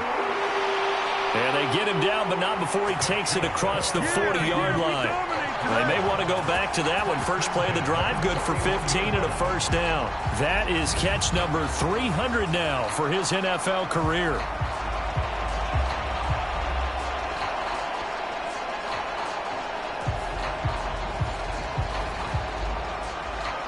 One play has him up past the 40 already, and another 1st and 10.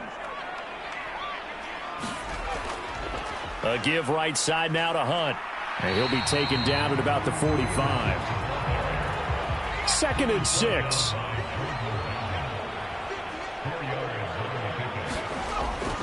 They stay on the ground. Again, it's Hunt. And this will be a Vikings 1st down as he's got this up to the 45-yard line.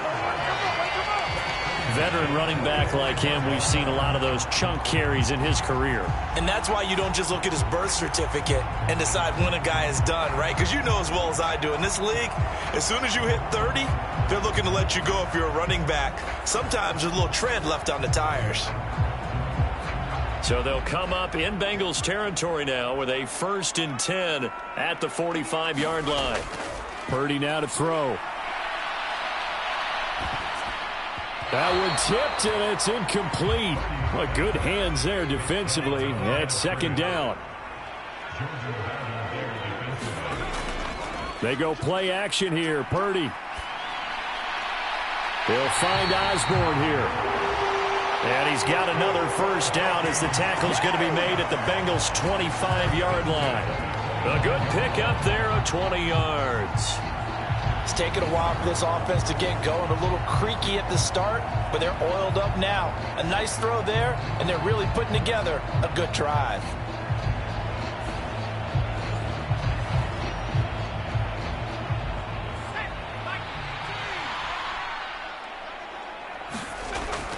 Play action, and now here's Purdy to throw it. This will be caught. It's Waddle. And they work this near the 5. He'll be stopped at the 6. Another big gainer that time. This one goes for 19 yards.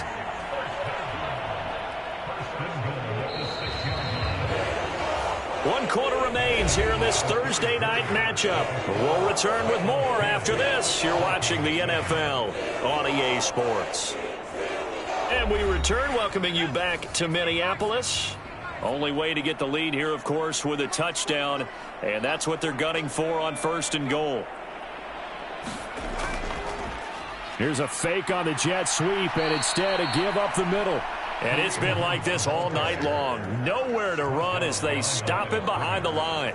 That's going to go as a loss of a yard, and it'll be 2nd down. Well, that's a group that's well aware of what's going on the scoreboard right now. Excellent work by them to push them back. That defense, they want to make sure the worst they come out of this with is a field goal and a tie game. It's 2nd and goal, back to the 8-yard line now. Purdy will set up to throw it here. And he's going to be taken down, sacked back around the 18-yard line. This will cost him 11 yards there on the 2nd and goal sack. So 2 sacks for the rookie, definitely making an impact here in year 1. And in a ton of different ways, because rushing the passer, that was supposed to be a skill that he was developing. Looks to me like he's figured it out already. For the lead, here's 3rd and goal. Handoff up the middle, Hunt. And they'll get him down right around the 16. Just a gain of 2 there, and it's going to bring up a 4th down. Let's think about this stage of the second half. You're taking the chip shot field goal, right? Boy, I'd love to be on the headset right now between head coach and play caller, because you know it's a heavy conversation right here. Because I'm guaranteed the play caller is like, Coach, I've got this. I've got to play for this one. But the smart play, kick the field goal, take the chip shot, 3 points. Yeah, tie the game.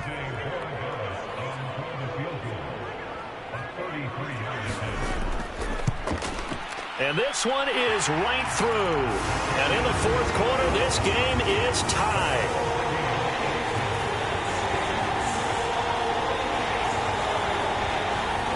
I tell you, the life of a kicker. He has not been called on the entire game. He's over there by the net, but they send him out here in the 4th quarter and say, hey, go tie the game, will you? And guess what? He comes through. I just don't know how they do it. I really don't. These cats are a different breed from you and me. That's a pressure kick, but that one was never in doubt. Now the Cincinnati offense ready to see what they can do here. And we essentially have a brand new ball game. After that last field goal has tied us all up, we brace for what should be an exciting rest of this 4th quarter. Throwing now, Burrow on 1st down. Little pitch and catch to the tight end, Knox. He'll be dropped after a gain of about 6 across the 30 to the 31. They'll come up now 2nd and 4 from the 31. Here's Burrow. Quick hitter here, it's complete. A 6-yard pass on back-to-back plays. Picks up the first.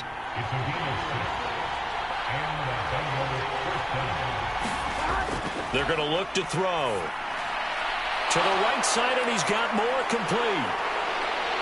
Now inside the 25. Elijah Moore. So they hit pay dirt, but don't count it yet. There's laundry on the field. We'll see what the penalty flag is about.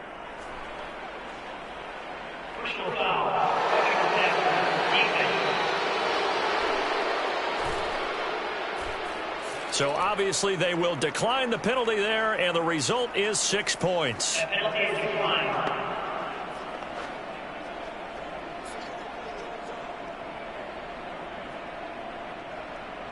McPherson on for the point after.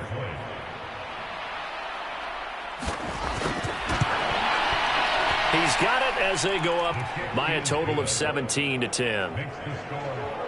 So a 75-yard scoring drive on just 3 plays. And it was finished off by Elijah Moore on the touchdown reception.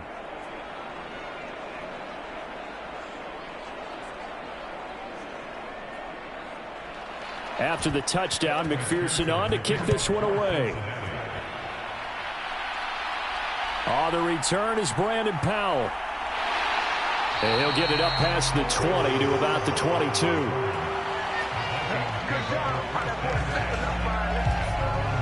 The Vikings ready to go again on offense.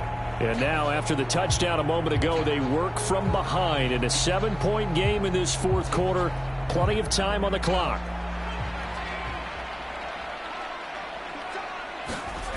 Purdy to throw it on first down.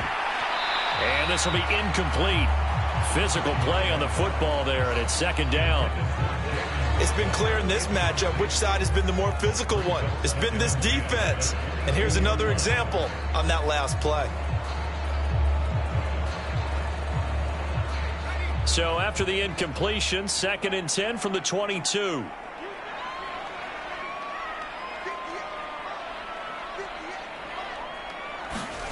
Back to throw, Purdy. It's a short one here, complete to his tight end. And he'll be upended here after a pickup of 3, getting it out to the 25.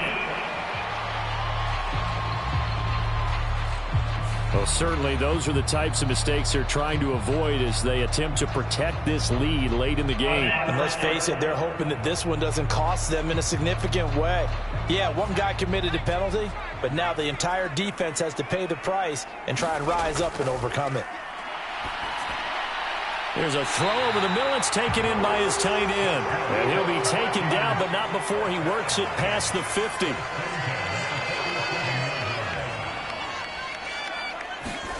On first down, Purdy. Firing quickly here, and that's complete. And the result here, a pickup of 8. Leaves him with 2 to go on second down. So the Vikings in possession of the football as we get you reset. They come up on a second down now in a game that looks like it's going to go down to the wire. A throw over the middle, taken in. Plenty of time. All 3 timeouts still remain. Here's 1st and 10 now. Now here's a throw that's complete. And he works it past the 30, almost to the 25. Here's 1st and 10. To throw is Purdy. Over the middle and complete to Waddle. And inside the 20 before he's brought down. Here's 1st down.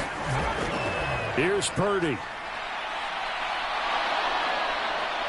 And he can't get a throw off. He's taken down. What a huge play at this point in the game. Throw right side, going to be caught here by Waddle.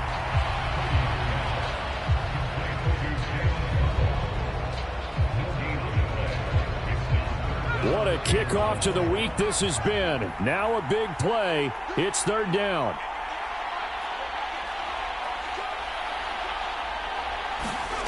Purdy to throw.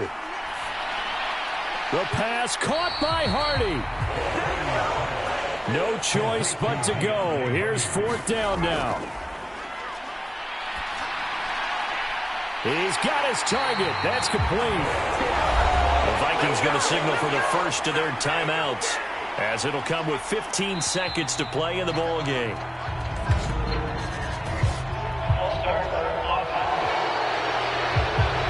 Here we go, first and goal. Purdy to throw. This is caught. Now the Vikings will use the second of their timeouts. That'll leave them with just one remaining in this fourth quarter of play. Here's Purdy to throw. And this ball is caught. It's a touchdown. And now in the final seconds, they're a PAT away from likely getting this thing to overtime. Obviously, the excitement level here is almost a fever pitch. Down one, is tempted to go for two.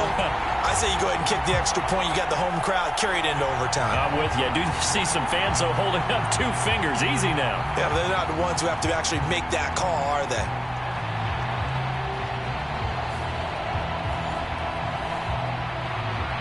So now this will be, in all likelihood, to force overtime. And with inside of 10 seconds, 8 to be precise, we get whistles and a timeout on the field. So now this will be, in all likelihood, to force overtime. And he has got it. So barring something crazy on the kickoff, we're looking at an extra period to decide this one.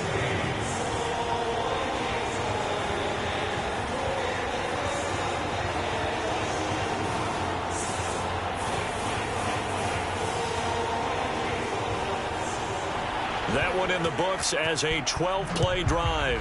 So overtime on the horizon, barring a wild finish here as the kick's away. And he'll be brought down at the 28-yard line, so the decision to bring it out of the end zone gets him 3 more. They'll come up first and 10 here. They'll start this drive out on the ground. And he'll be stopped at the 35, but not before he picks up 7 yards. 4 quarters not enough. We're all even, and to overtime we go. How much fun is this for everyone who's watching the game? How much fun is it for us to see this one get an extra period to get settled? It's a little teaching moment here. Overtime rules. Remind us how this goes, partner. Okay, so in the past, we had sudden death. First team to score wins, but no longer. Now, if the team receives the ball, scores a touchdown, they win the game. If they kick a field goal, though, or don't score, the other team gets a possession. And after both teams get a possession, then we're into sudden death. First team to score wins the game. And we will not see a return to start overtime. It'll come out to the 25-yard line. And now out comes Minnesota. All set up for him right now, Charles. Opening possession of overtime. Also obviously have this home crowd behind him in a big way. They get that extra energy from them, but they've got to be careful not to let that adrenaline get away from them and play too fast or create errors of their own making. Use that energy, embrace it, but make sure they channel it the right way. They've got a chance to go downfield, score a touchdown, and end this game. He's going to dump this off to his running back, Hunt. He'll wind up getting just a yard. And now we've got a 3rd and 3. Well, offensively, that's the mismatch that you want. You want to force a linebacker to try and cover your back out of the backfield, out in some open space. The linebackers nowadays, they run like backs, and they take a lot of pride in covering. What a nice play he made there in the open field. On 3rd down, here's Purdy. That is caught, and he'll be tackled right on the chalk of the 45. His 5th catch tonight, and it's good for a 1st down. Some think the teams really won't throw a slant route unless you have a receiver that has a lot of stature to him.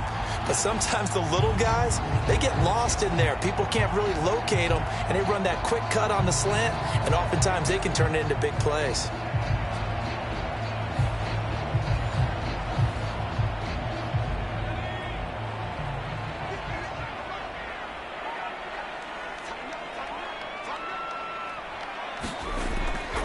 Hunt will try going up the middle. And he is met at the line of scrimmage, and he goes down right there. We'll play only the 1 overtime here. If time runs out, it'll be a tie as they come up on 2nd down. 2 minutes left in this overtime session, and still all tied. Now a 2nd and 10. Now Purdy. And he's got his favorite target yet again. It's complete. It's 3rd and 4. Big play here, trying to keep this opening drive of overtime alive. Throwing, Purdy. And that's going to be incomplete. The contact there enough to jar that ball free, and it brings up 4th down. So they're forced to punt on 4th as this one's away. And this one goes angling out of bounds, and it will be spotted inside the 30-yard line. Cincinnati now ready to take the field. Well, their defense did the job, got off the field without giving up any points, and now, Charles, all they need here is a field goal, and they get the victory. Yeah, and this is the way I love overtime. I'm one of those really, really old school guys that like sudden death right from the beginning. Well, we've got it now because any points wins the game. On defense, get a safety, a pick six, fumble return, you can win it as well. So I'm really looking forward to this series and see how both sides play it. And pass complete to Moore. And he'll be upended at the 33 following a gain of 3. And guess what? It brings up 3rd down. Now a timeout called for by the offense. They'll be left with just 1 remaining here in OT.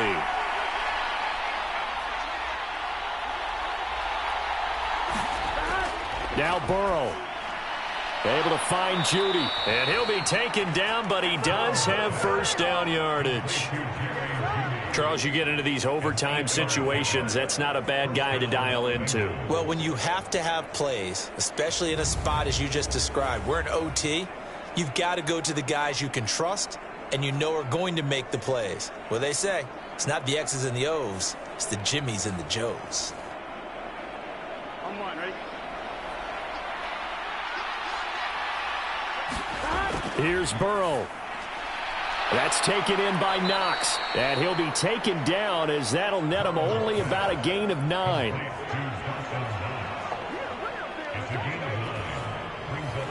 Next score wins, but remember, this will be a tie if the period ends with no scoring as they work on 2nd down. Here we go. Ready? Burrow. Out quickly to Judy. And he gets this inside the 35-yard line.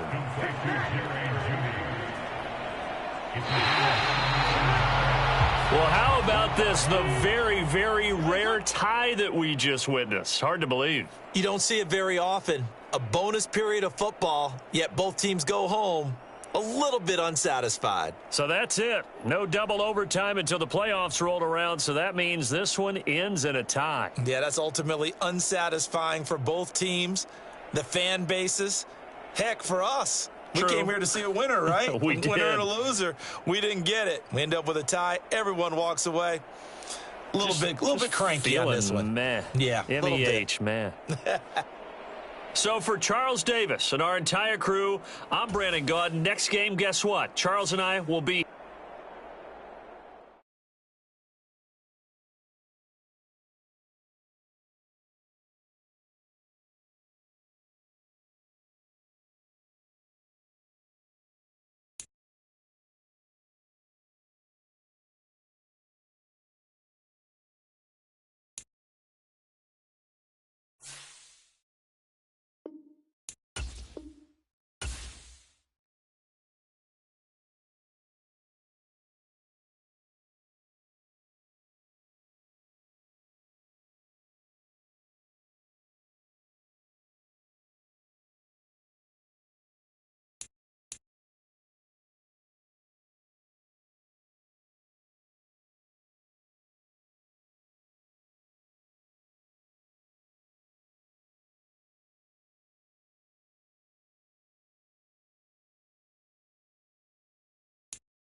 today.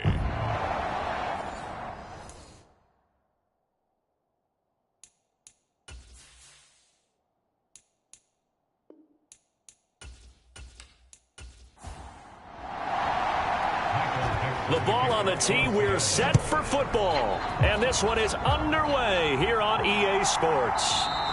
And no run back here, so they'll bring it out to the 25. The Cardinals now getting set to go offensively, and it'll be the dual-threat quarterback Kyler Murray leading the way. And no excitement, unless you're on the defensive team of last week, in his numbers. Because the only excitement he really generated was the one interception he threw. Yeah, no touchdown passes. Yeah, and his team wasn't real thrilled about that. And they lost the game. So I know this week has been tough on him because he's been working hard. Fundamentals, footwork, finding the right targets. And bottom line, how do they get a win? And he will slide to a halt with a penalty marker down on the play.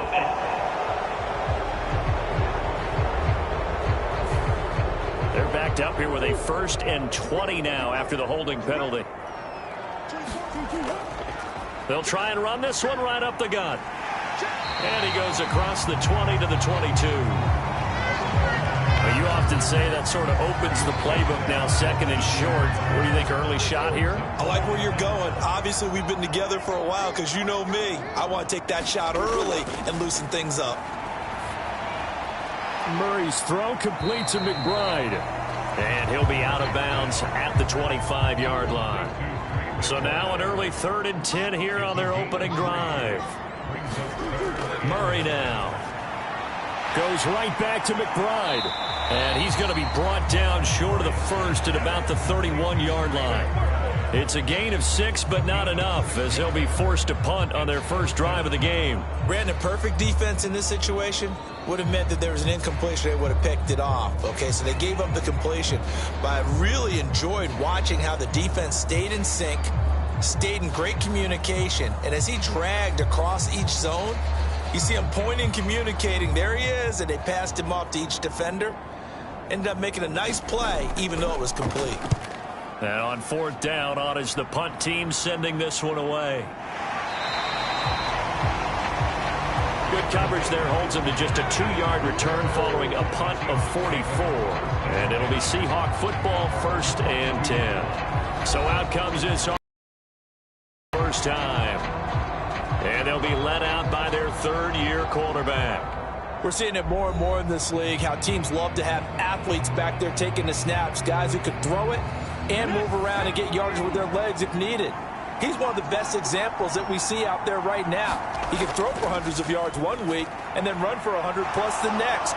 He adds an extra dimension that really confounds defenses when he puts it all together.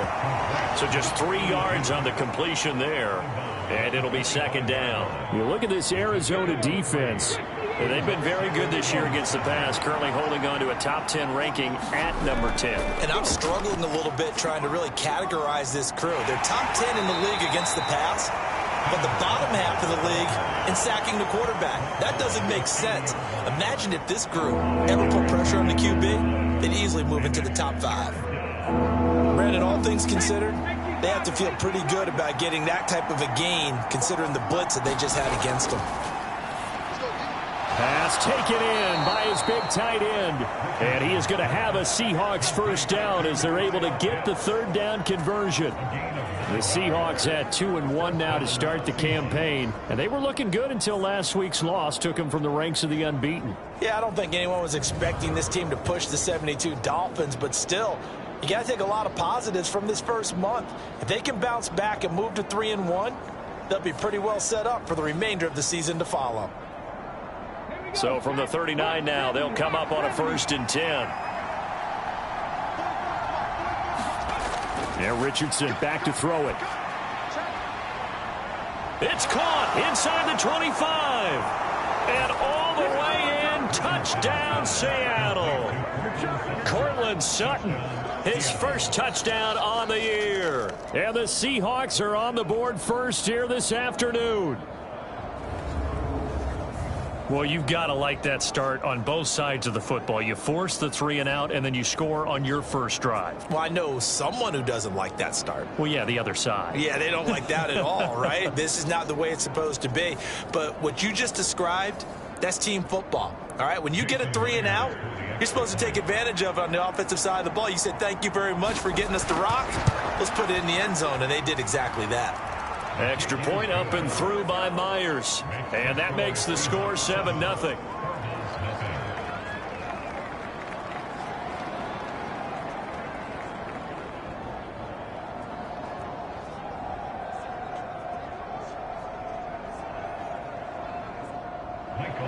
The kick unit for the Seahawks out there on the field, and we are ready to rock.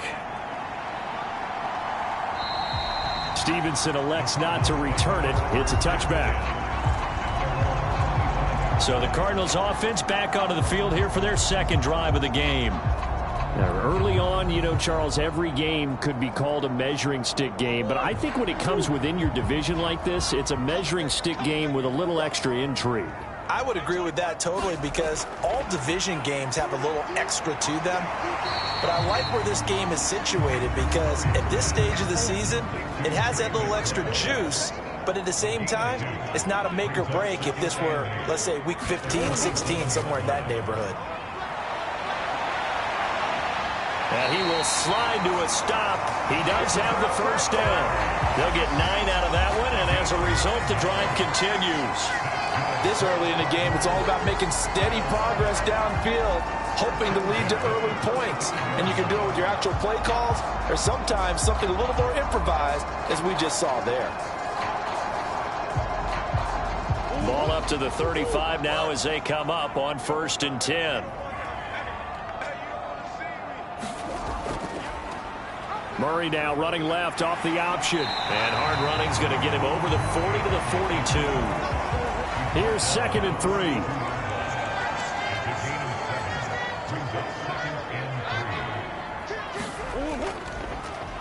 Murray's going to keep it again. And this won't be enough to pick up the first. A gain of 2, 3rd and 1.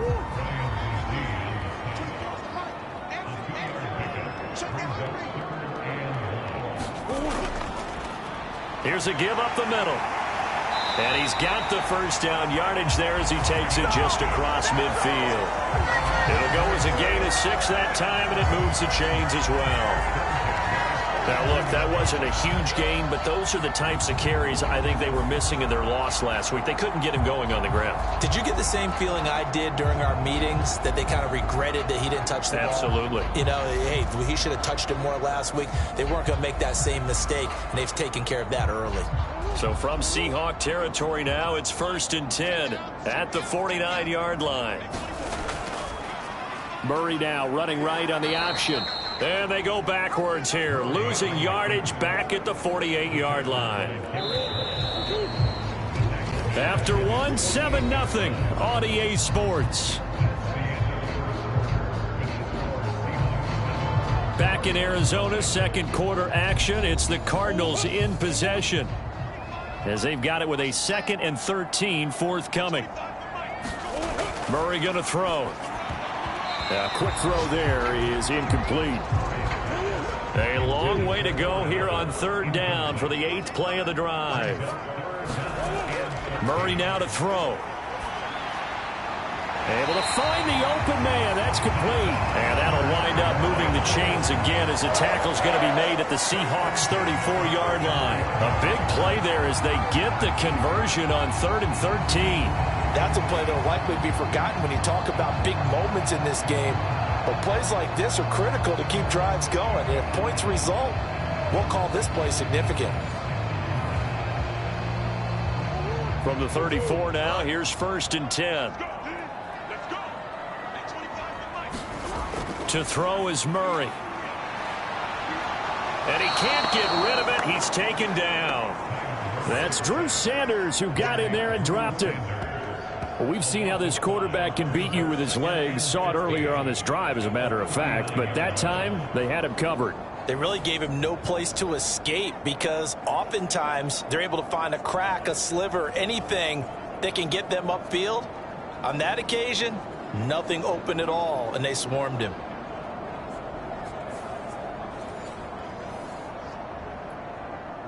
So after a rare misstep on this drive, they'll try to make amends on 2nd and 15. Here's Murray. A short one here, caught by McBride. So they need 6 yards here on 3rd down. They're 2 for 2 on 3rd down tries so far on this drive. Throwing now is Murray. And he's going to have to eat this one as down he goes. Drew Sanders. That is now 2 sacks for him here in this first half. Even keeping the back end for extra protection on 3rd down, they still couldn't prevent the sack. Now it's 4th and long thanks to a terrific individual effort on defense.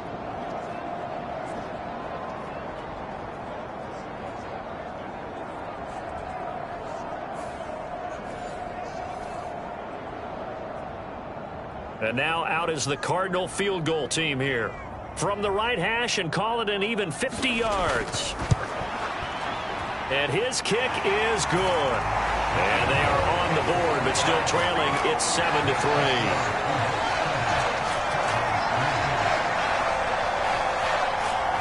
That kick, by the way, Charles, a career long. Well, we did watch him in pregame, and he hit from this distance, so not a surprise. But there still is something exciting about it, carrying it over from practice and pregame to actually doing it in live action. Eskridge going to keep this one in the end zone, and they'll start at the 25-yard line. So here are the Seahawks ready to take over on offense. They were losers a week ago to the Texans, but they're on top right now as they start this drive out 1st and 10. Richardson. Short throw caught by Pitts. And up to the 35 before they're able to knock him down. It'll be a gain of 10 to start the drive out, and by a few inches, that'll be a 1st down.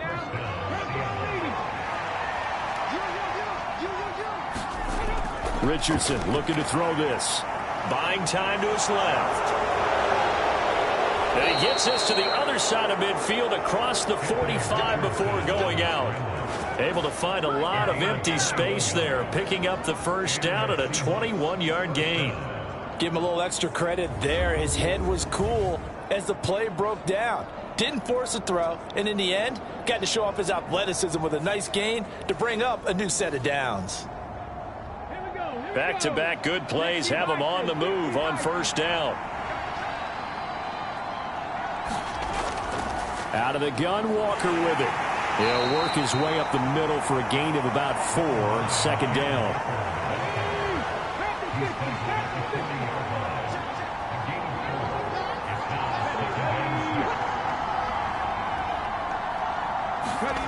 Now here's a little touch pass as they tap it quickly to their receiver. Oh, and that is well read defensively. A great job of setting the edge, and that little touch pass is going to turn into a loss.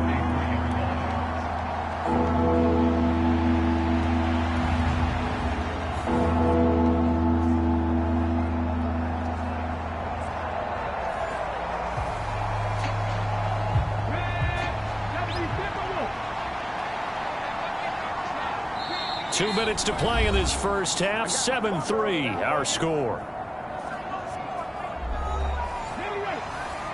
A reminder that when halftime rolls around, Jonathan Coachman will have all the highlights and analysis of this first half of play from our studios in Orlando.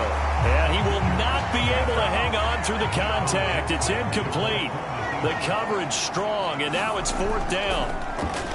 And here's Dixon to punt now as he gets this one away. And this one's out of bounds. Should be inside the 10, I think it is, at the 6-yard line. The field position game, such an overlooked facet, Charles, of an NFL game, but this offense, they're going to be pinned back. What an ideal punt. An ideal punt, and it leads to that term complementary football, because them doing that puts their defense in a great spot, doesn't it? Gives them a chance. If they want to be aggressive, try and maybe get a safety out of this whole thing, it puts them in that position. On 1st and 10, here's Murray. Now a loose football. The ball comes out, and the Seahawks have picked it up. And they bring this one back. It's a fumble recovery and a Seattle touchdown. huge, huge play by the defense, not only to force the fumble, obviously, but to return it for a touchdown. And I know it's no fun for anyone who plays offense, but isn't it fun to see how a defense rallies when there's a fumble return and everyone tries to find someone to block and bring it all the way home? I always like their celebrations because they don't get there that often. No, they're not choreographed very well usually.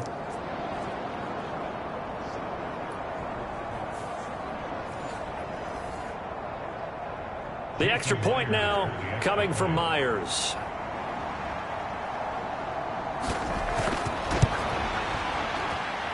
And this one's right through to make it a 14-3 ball game.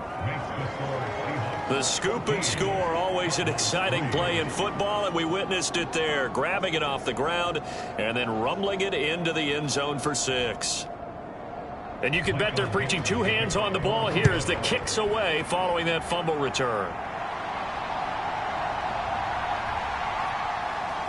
And a decent return out to the 27-yard line.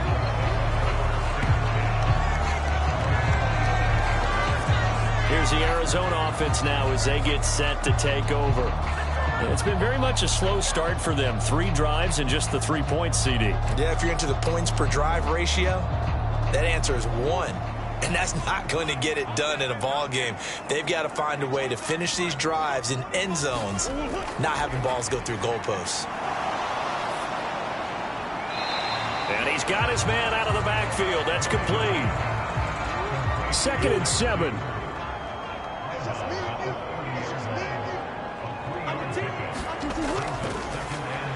Now they'll run on the draw. And they'll get it up just short of the 45 at the 44. First down now, but the clock continues to move. To throw, it's Murray. Catch is made by Marquise Brown. And he is tackled inside the 40, not quite to the 35. Another strong gain on the last 2 plays. They've moved it a combined 33 yards. We didn't need to ask around the league, but we got to confirm this guy's a good player. They've got to find a way to get him more involved, call a few more plays that target him. Absolutely, because here we are toward the end of the first half, and that's the first target, not just the first catch, first target. The Cardinals going to use the first of their timeouts as they'll stop it with just over a minute to go before halftime. A 1st and 10 here, and you know, if they could just get 3 out of this, something about whittling it to a 1-score game at half that might provide a psychological boost. And he will find his man on the end route, complete. And he's going to get this inside the 30.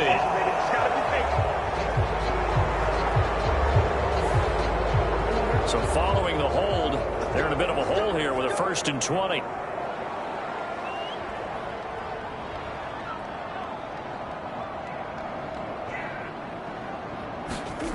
From the gun, Murray. Oh, the ball comes out on the hit, but they'll say it's incomplete. So they'll come up after the incompletion for 2nd down. Here's Murray as he sets to throw it. Over the middle, it's complete. Now the Cards going to call another timeout, their 2nd, as the clock's going to stop with 47 seconds to go in half number 1. 3rd and 12. Now Murray again. And a quick throw here, that's complete. And he'll lose yardage here, back at the 41. It'll be a loss of 2 on the play, and that's going to bring up a 4th down. Excuse my snarkiness here, but isn't the idea of completing a pass supposed to mean you get downfield and gain yards? Especially on 3rd down. Yeah, that one. How about the defense? Figured that one out in a big way. Yeah, they completed it all right and lost yardage. So now they're going to send out the field goal unit to, as they say, fire away from long distance. So this will be spotted on the midfield logo. It's a 58-yard attempt. And this one will not get there. It's off to the left anyway. It's no good. So we've come upon halftime with the visiting Seahawks. They're out in front. As now we send you out to Orlando and hook back up with Jonathan Coachman for our EA Sports Halftime Report. All right, Brandon, we'll get back to you guys in a bit. But first, time for a trip around the league on this final weekend of September.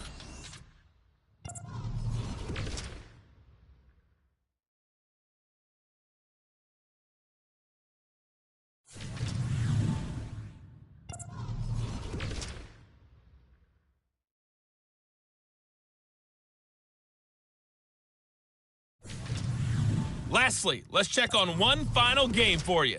And you can see they are scoreless as they play the second quarter.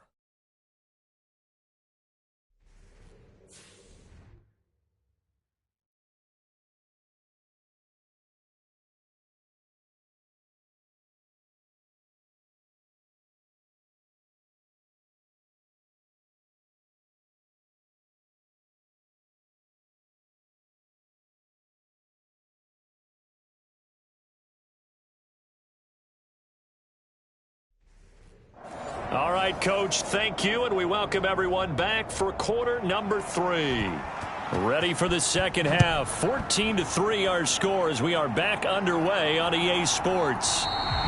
Esker's going to keep this one in the end zone, and they'll start at the 25-yard line. Here comes the Seahawks offensive unit. They'll have it first to begin the third.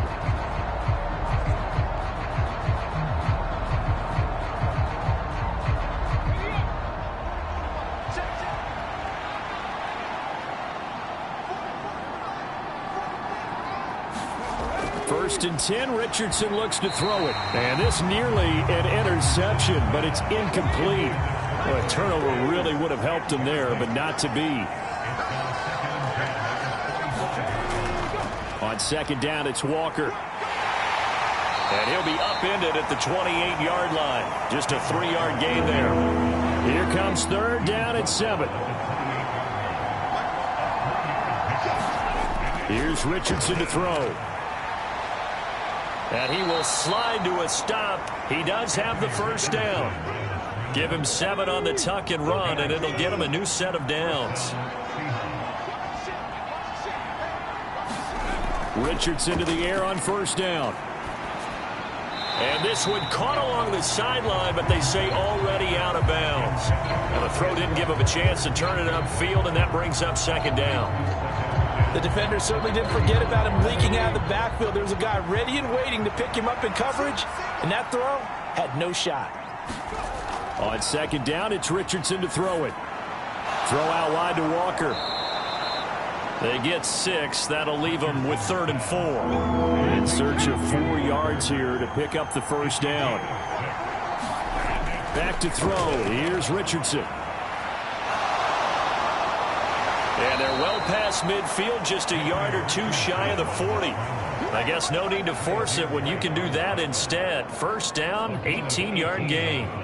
He's been making himself a weapon as a runner, and the results, they've been welcomed by his offense. My question is about the defense we're watching right now, partner. Even after he got him with a scramble earlier this drive, they still aren't devoting enough attention to him. I would expect that after that carry, they'll do a much better job going forward, spying on him on passing downs. So the ball moves from their own 41 to the other 41 here for first and 10. From the gun, it's Walker. 5 yards is the tally on first down. That brings up 2nd and 5. Richardson looking to throw. And Sutton hauls it in over the middle. And they're going to have another first down as the tackle's made here at the Cardinals' 26.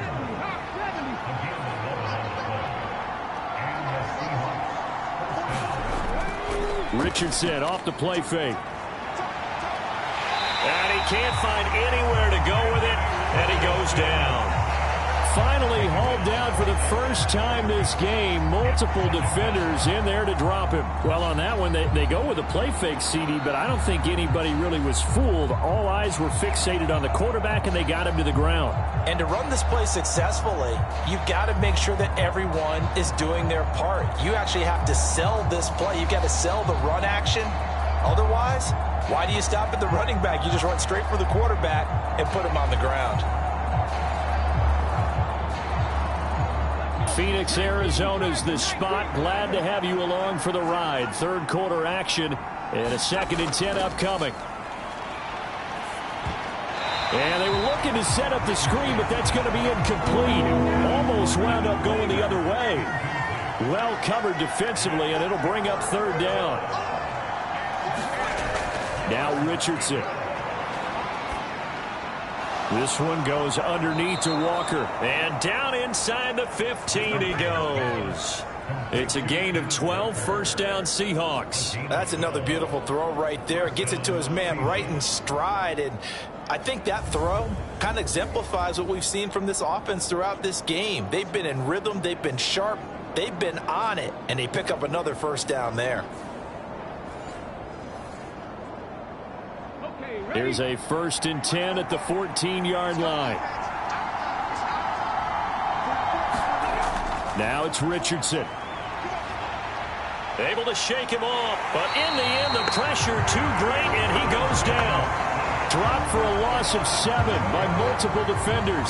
Remember, they had the nice gain on the previous play, but they just gave a lot of it back right there on that sack. Yeah, they get the sack, get back some real estate. Felt like the type of play that can spark a defense and swing some momentum. Almost felt like a take that type of a play, didn't it, partner?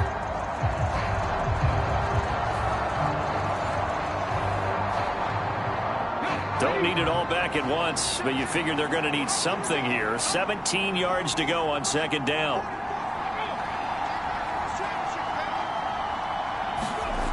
Another try after the first down sack. Richardson. That's complete to Disley, the tight end. And able to get this down inside the 15 to either the 13 or 14 before he's out of bounds. Calling a gain of 6 on the play, and that's going to lead to a 3rd and 11. Let's not quibble about the gain there on 2nd down. That was a positive play because that was a take-what-you-can-get situation. Got out to the tight end. Now it gives them a much better opportunity to convert on 3rd down. Well, backed up here. Tough spot, needing 11 yards to pick up the first. On 3rd down, here's Richardson. Working the middle of the field, and he's got a man complete. Touchdown, Seahawks. Kyle Pitts. A 14-yard touchdown. And the Seahawks take the opening kickoff of the 3rd quarter and drive right down the field to extend their lead. That drive that really increased their cushion felt very military to me. Very precise, methodical. That's one of the words you've taught me. And they just got it done. And slowly but surely now starting to pull away a little bit. Things looking good for them here in the 3rd quarter. Not only pulling away, but you mentioned that slowly but surely. You also drain clock, too, with a drive like that. So you really give yourself an advantage. Myers connects on the PAT. And the lead is up to 18 now. That one was an extended drive. 14 plays all told. And it was the tight end Kyle Pitts finishing it all off on the touchdown reception.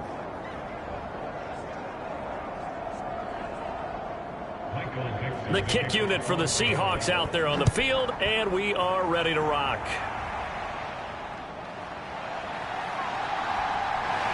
And out a little across the 25 to the 27.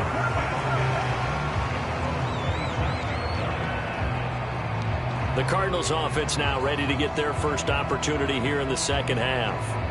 And really, Charles, not much of a surprise that they're losing. They just haven't been able to get much of anything going in the pass game. And as you well know, in today's NFL, if the passing game isn't working, usually not much else is working either. Exactly right about that, partner. And I know that right now the easy answer would be, hey, let's run the football. But that might not be everything you need. So despite the fact that they've struggled throwing it, they've got to find some type of a play, multiple plays, that puts the ball in the air and allows for them to have some success.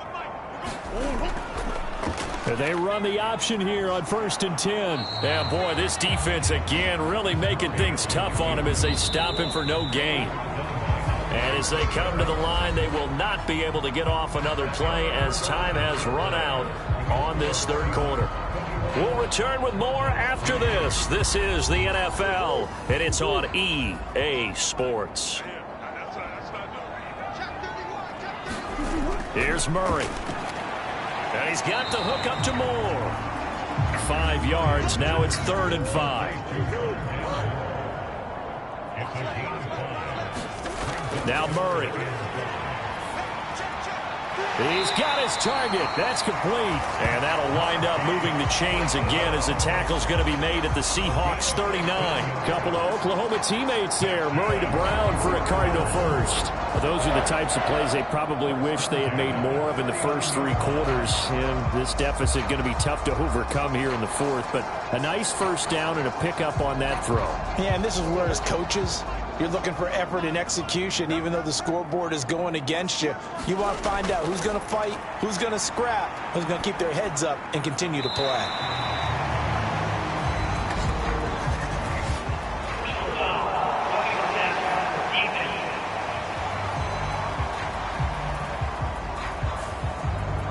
After the penalty, a fresh set of downs. It's 1st and 10.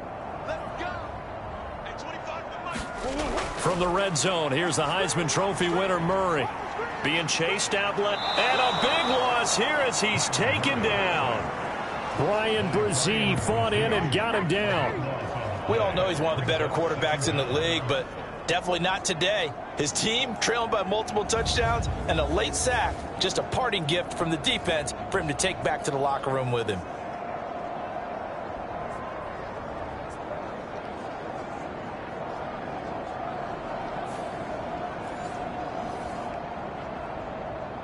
After the sack, oh, they're staring at a challenge basically from the other side of town. It's 2nd and a country mile. Another try after the first down sack. Murray. They lead big, and a major part of that has been how they've taken their play to a whole new level this second half. No points allowed since the break, and you can add another incompletion to the total number that they forced in this runaway contest. And he's going to be taken down. Pressure gets there back at the 39-yard line. Drew Sanders Getting him once again his 3rd sack of the afternoon. But one thing I do know, these guys on defense, they don't want this game to end. They're winning by multiple touchdowns. They've shut down the opposing quarterback in a big way, and they're still picking up sacks as we approach the end of this one.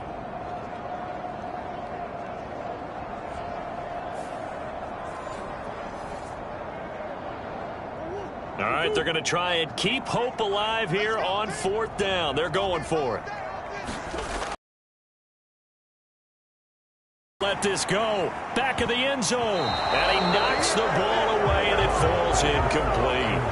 The Cardinals unable to convert there on 4th down. And the Seahawks are going to take over the football.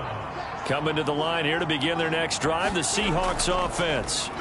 Here's Walker to start the drive. Been a very strong performance for them, really, on both sides of the football. The turnover on downs, the most recent example, and now, obviously, they're in a great spot here. Yeah, if you're over on the bench right now, you're shaking hands with your teammate, you're hugging him, give him a little dap. Been a big, big performance for them. Now you just don't get careless. Take care of the ball on the way out. Sticking with Walker on 2nd down.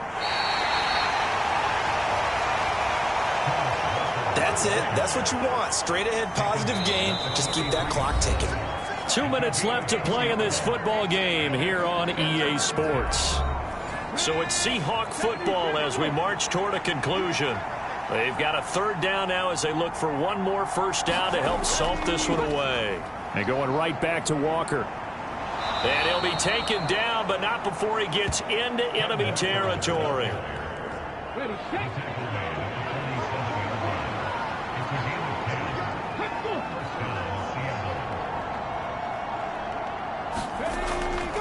Walker now on 1st and 10. Give him 5 on the carry there, and it'll be 2nd down.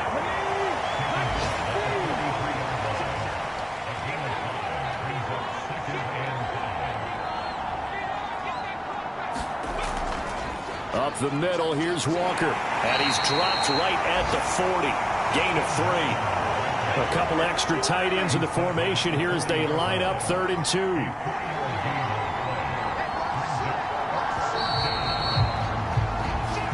So the victory here for Seattle. And it was their defense that really made the statement after the break. They pitched the second half shutout. Yeah, think about the team that just got vanquished. They did score in the second quarter. Do you think they thought at all that that would be their last points of the game? No, but what a second half. The adjustment, whatever they did in the locker room, it certainly worked. It certainly did, and you're exactly right. Whether it was an adjustment, whether it was just more focus.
tonight.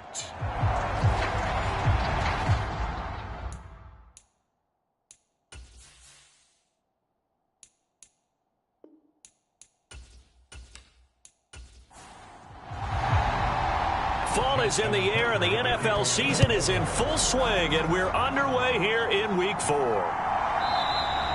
And this will go as a touchback, and they will begin things at the 25. So here come the Dolphins now as they get set to take over on offense. And they will be led out by their second-year quarterback. I tell you what, when he's on schedule for that week, secondaries take notice because you've got to stay alert back there on every snap. A truly powerful arm, one that's capable of challenging any level of the defense on any given play. That's why so many scouts preach arm talent when preparing for the NFL draft. A quarterback with arm strength to make every throw in the book, he's an asset to have in any offense. And he works his way forward to pick up 4 yards there, second down. The numbers for him from a week ago: 14 carries, 66 yards, and a touchdown. Brandon, we both know plenty about this game, but you don't have to be an expert to figure out that they're going to lean heavily on their ground game to try and win this week. He sits number 5 in the league so far in rushing, and when they've had success on that side of the ball, he's been at the center of it. If they want to win in this one, he's going to have to play like that and help drive them down the field. So here's a 1st and 10 at the 38. He'll drop to throw. That's going to be caught. It's Jacoby Myers. This will be stopped about 2 yards shy of the marker. 8-yard gain, 2nd and 2. The Dolphins looking for win number 2 on the year. It's not a start that's going to set the world on fire, but they've been pretty solid nonetheless. And the first thing that crosses my mind, it certainly beats the alternative of starting 0-2. I do think that this is a team that's going to take a little time to find its footing. Hard to navigate the always tough NFL.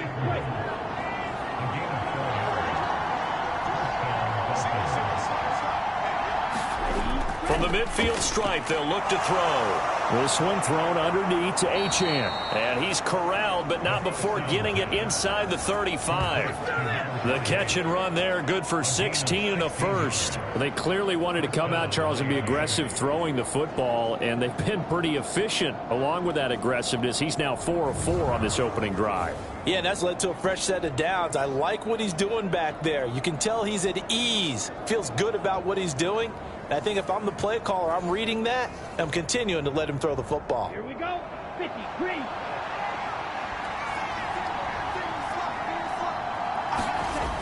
They'll look to throw again. That's complete to Justin Jefferson.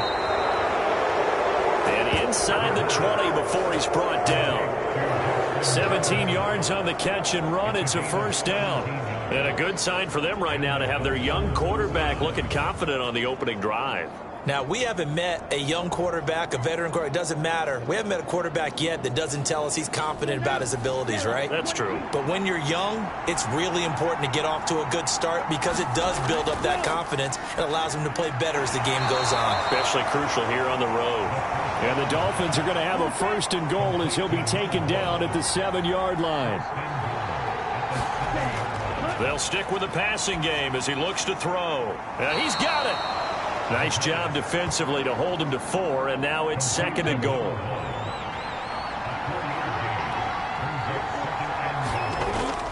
Achane fighting, but he won't get too far. Maybe a yard, that's all, down to the 2. Call it a gain of a yard as they get a little bit closer here. It's 3rd and goal. Driven it down the field nicely here on the opening drive, but now it's put up or shut up. No doubt about it, because to make that type of a drive and ultimately kick a field goal would feel very disappointing. But I'm just wondering, is the head coach thinking, is this 4-down territory? Might he go for it? They'll run it. Achane with it. And he'll take this into the end zone for a Dolphins touchdown. Devon Achane, his 2nd rushing touchdown on the year. And the Dolphins are on the board first on the road here in Baltimore. Well, he finishes off the drive with a touchdown run, Charles. Remember, he also had a catch on this drive as well. And that's what running backs want to be in today's NFL, a complete back. 3 downs, stay on the field, run it, and catch it. And he gets it done. Extra point up and good by Sanders. And it's now a 7-0 game. Now after the touchdown, ready to kick it away is Sanders.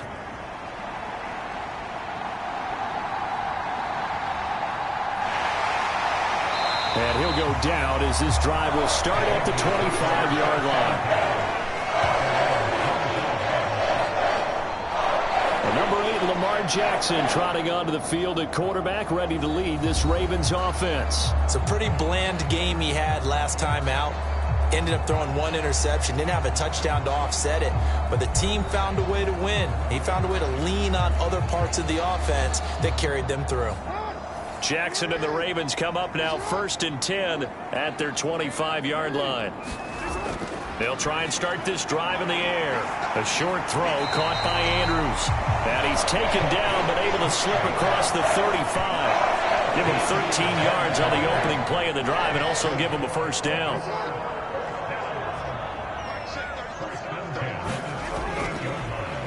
Jackson options out left. And he has a big gain inside the 40 before being dropped. An excellent run of 22 yards on the keeper and also a first down. Well, he is certainly dangerous when he spots a lane, and he keeps it himself there. Worked out well. And how about the moving parts on a play like this? You know you have to practice it over and over because it's almost like a ballet that has to be choreographed. But how about once he made the decision to go, he committed to it and went. Let's face it, most teams are going to defend the running back much more than the quarterback on that type of a play. Looking at a 2nd and 11 now after the loss. Play action. It's Jackson. He'll get this one complete. That's A.J. Brown. And he's got another first down as he's brought down at the Dolphins' 25-yard line. After one, 7-0 on EA Sports. And he put up a good fight, but he's going to be taken down behind the line of scrimmage. Two things to watch. First, his strength and but at his size, once you slow his momentum, it's hard for him to get it started again and end up tackling him behind the line of scrimmage. There's just a gain of 1 there. Here comes the 7th play now of this drive as this is 3rd and 10. To throw is Jackson. Oh, and that is incomplete. So Jackson will head to the Ravens sideline, and on comes Justin Tucker for the field goal try. Tucker's kick is good, and they are on the board, but still trailing. It's 7-3.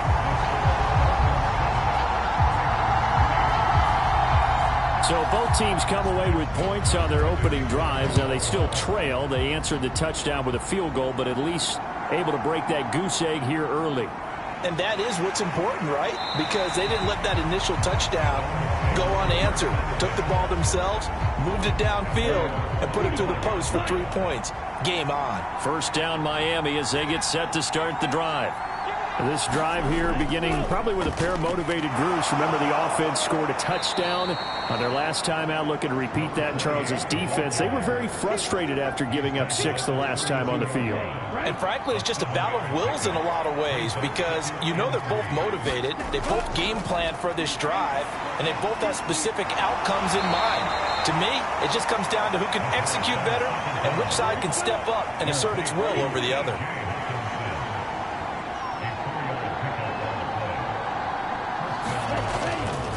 Now Achane on 1st and 10. And he slips up past the 45 before being tackled. Give him 12 yards there, and the Dolphins have a first down. They'll set up to run the quarterback draw. Runs through the contact. And he is tackled inside the 40, not quite to the 35. Back-to-back nice gains. That one for 14 yards and another first.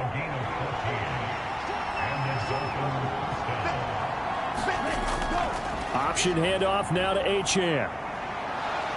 Now this will leave him a yard short. Nice pickup of 9 yards on first down.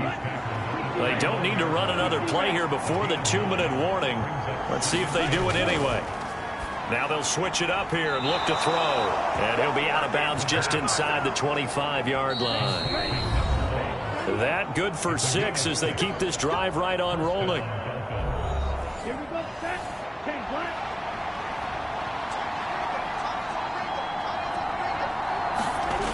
They'll look to throw now on first down. Going underneath, he's got Hawkinson. And they'll work it inside the 15-yard line before it's all said and done.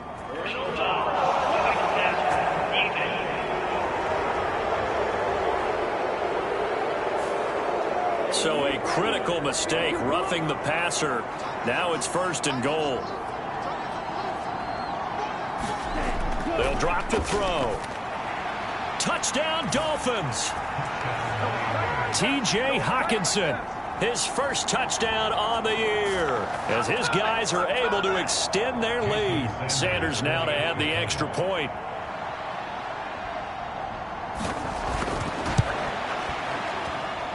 And this one's right through to make it a 14-3 ball game.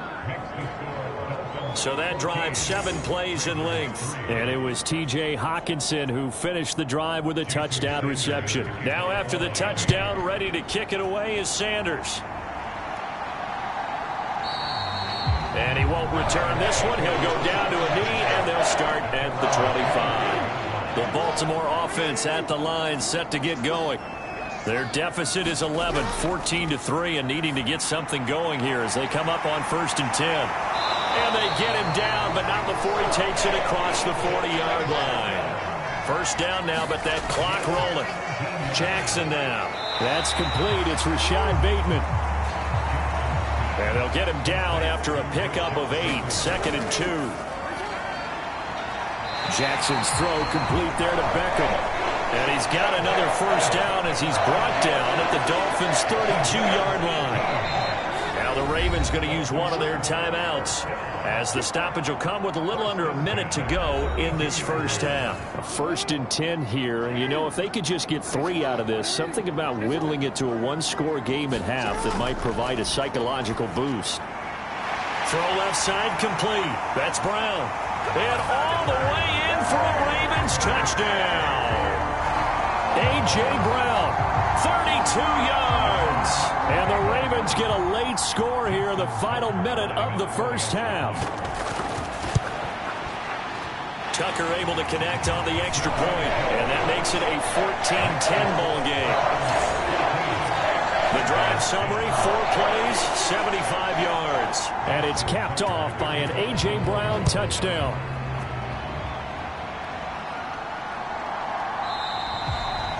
And he'll just take a seat, and the drive will begin at the 25-yard line. The Dolphins at the line, ready for their next drive.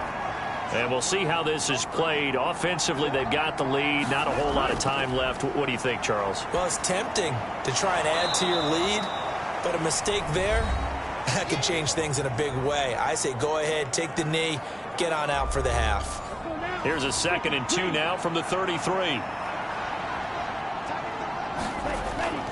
He'll look to throw. This one brought in by Jefferson. And he's going to be taken down. Plus, there's a penalty flag in the backfield. They may get 15 more on top of this. So the yellow flag came out, and that leads to a new set of downs for this offense. 1st and 10. They'll set up a throw. It's Myers again with another catch.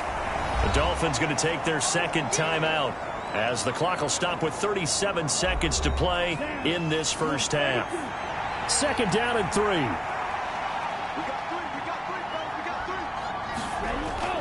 Back to throw. Very quick throw. He's got Myers. And he's going to have a first down here as they're also into field goal range at the 28. Again, he'll drop to throw. Going underneath, he's got Hawkinson. Now a timeout signaled for, and they'll get him with 10 seconds to go before halftime. So on 2nd down, the field goal unit is on here as they try to get 3 before half. From the left hash, this will be a 41-yarder. Sanders' kick is good, and that moves him up by a touchdown now at 17-10.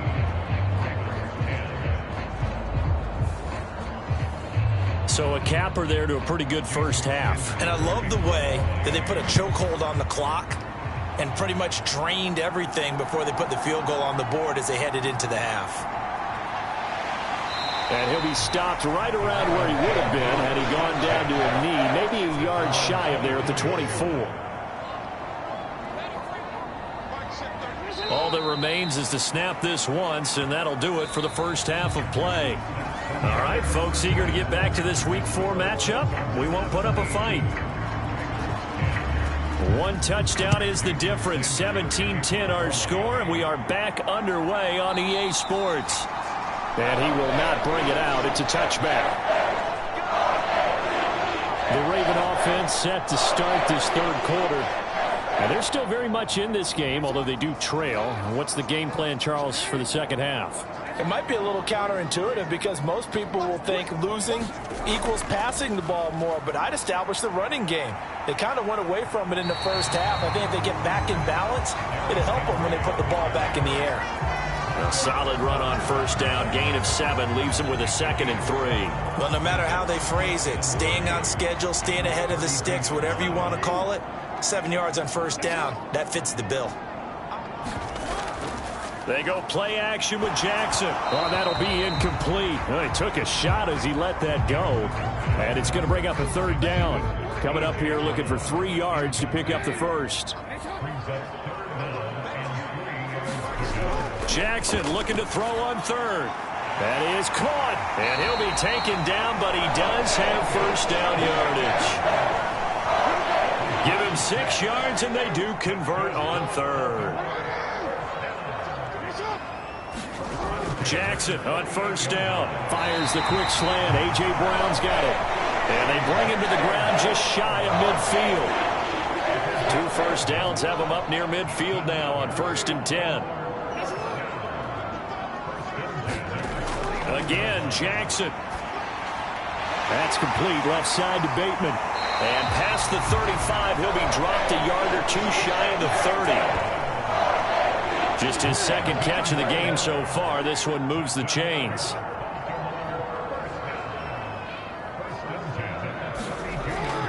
A first down carry for Henry. 3 yards on the pickup there, and it'll be 2nd down.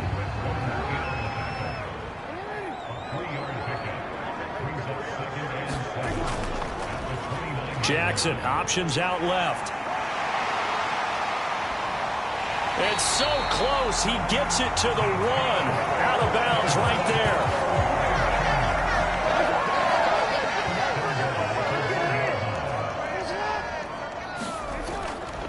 Henry is going backwards here. Now they come in and drop him all the way back at the 4-yard line. From back at the 4, here's 2nd and goal. Henry again. And he will force his way into the end zone for a Ravens touchdown. Derrick Henry, his 3rd touchdown now on the year. And the Ravens are within an extra point of tying up this ball game. Tucker with the extra point, and that will level the playing field at 17-all. So a nice drive put together there. They go 75 yards in 9 plays. And Derrick Henry able to finish it off with a touchdown run. Montrell Washington on the return from his end zone. And that decision to bring it out ends up not being a good one. Costs him about 5 yards as he's tackled at the 20. First down Miami as they get set to start the drive. Their halftime lead now evaporated. We're back to level following that touchdown a moment ago. And that shouldn't change the mindset a whole lot from an offensive perspective because they already knew this was going to be a hard-fought game. Now they just need to go out, execute their game plan, and keep moving. Achane gets it from the gun. And he's got it up over the 40 to the 41. Here now, 2nd and 4.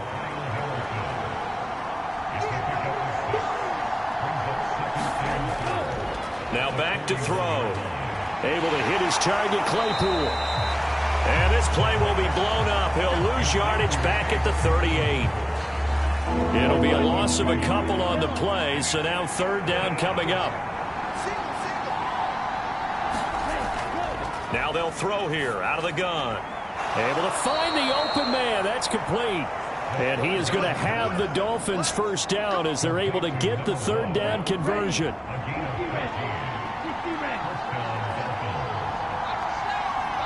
Now this is going to be a quarterback draw. And he'll get this down only to about the 46. Second down and 8. They'll look to throw here. They set up the screen. Achane has it. And he'll go down, and that will do it for the third quarter of action. So they'll get a little extra time to come up with his third down play as we've played 3 quarters. You are watching the NFL on EA Sports. They will look for some important yardage on third down. From here, it would be a 60-yard boot. They'll set up to throw. Throw caught by Achane. And he's going to be taken down at the 39, clearly short of the first by a few yards. A short gain there of just 4, and that'll bring up the 4th down. So the field goal unit is on the field as this is a big spot right here. This to break our fourth quarter tie. And this won't get there, won't be online either. It's no good, off to the right, and a costly one there as this game remains tied here in the 4th. What a tough spot to miss a kick, just an absolute letdown. Look, they got themselves in the field goal range, gave them a chance to take the lead. They come up empty, and now you wonder. Look at this, middle of the field, a breakaway. And they'll get him down as he's inside the 40. That play going for 16 yards to start the drive, first down.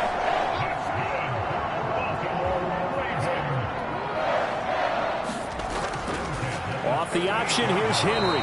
And he's going to be met at the line of scrimmage and taken down. Under 4 to go now as the clock runs and they come up on second down. Up the middle, here's Mitchell. And he is going to be stopped cold behind the line of scrimmage. 2 yards the loss, and now 3rd and 12. Now it's Jackson. To the right side, it's caught by Mitchell. And he'll only get this to about the 35, well short of the line to gain. 5 yards, not enough, and it'll be 4th down.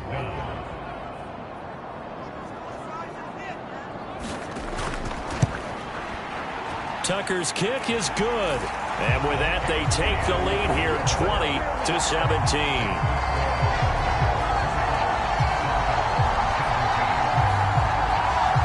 So the drive here ends with a field goal. It does give them the lead, but this one's still certainly a long ways from over. It definitely puts a lot of pressure on your defense to hold the lead, right? They're happy to have it and happy to be out there trying to do so.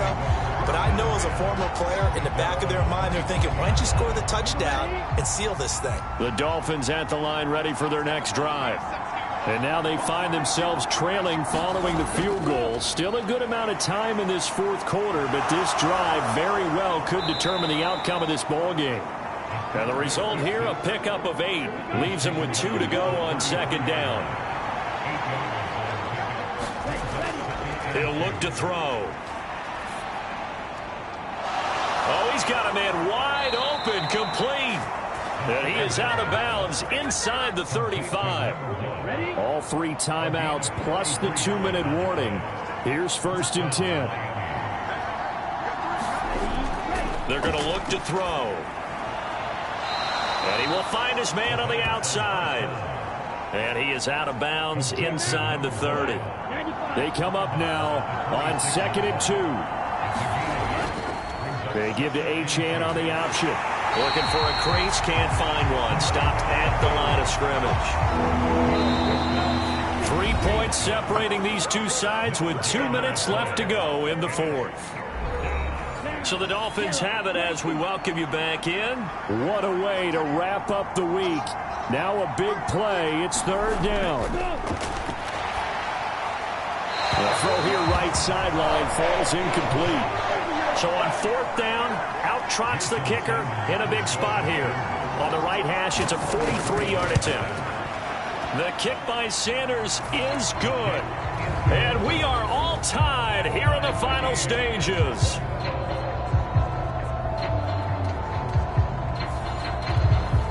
So a big kick to get this back to even. And now the worry is, did you leave too much time on the clock? Because another field goal the other way, that does you in. You're exactly right. You didn't get it to overtime yet. So now as a defense, you've got to think to yourself, you can't play prevent defense and just give up big chunks of yardage in front of you, but you also can't let anyone behind you. So you sit right on the line between the two, play the best defense you can, and not make it easy for them to move the ball downfield. That is caught. Bateman. He'll be tackled shy of the 35. Shifty footwork gets him a little extra on the play. Now 2nd and 4. He'll find Bateman once more. Plenty of time left, plus all 3 timeouts. Here's 1st and 10. Meanwhile, Jackson's throw complete there to Bateman. Here comes 2nd down. Jackson to throw. And he can't get a throw away. He's taken down. Micah Parsons showing off that elite athleticism as he gets the sack. A big play needed, no doubt. 3rd and long. Henry up the middle. And he'll slip his way up across the 30 to the 32. Now the Dolphins going to burn the first of their timeouts as they stop it here with just under 40 seconds to go in the game. The Ravens send their punter out now. And surprisingly, this is the first punt of the game for either team. Just a yard return there after a punt of 49. And it'll be Dolphin football. This is 1st and 10.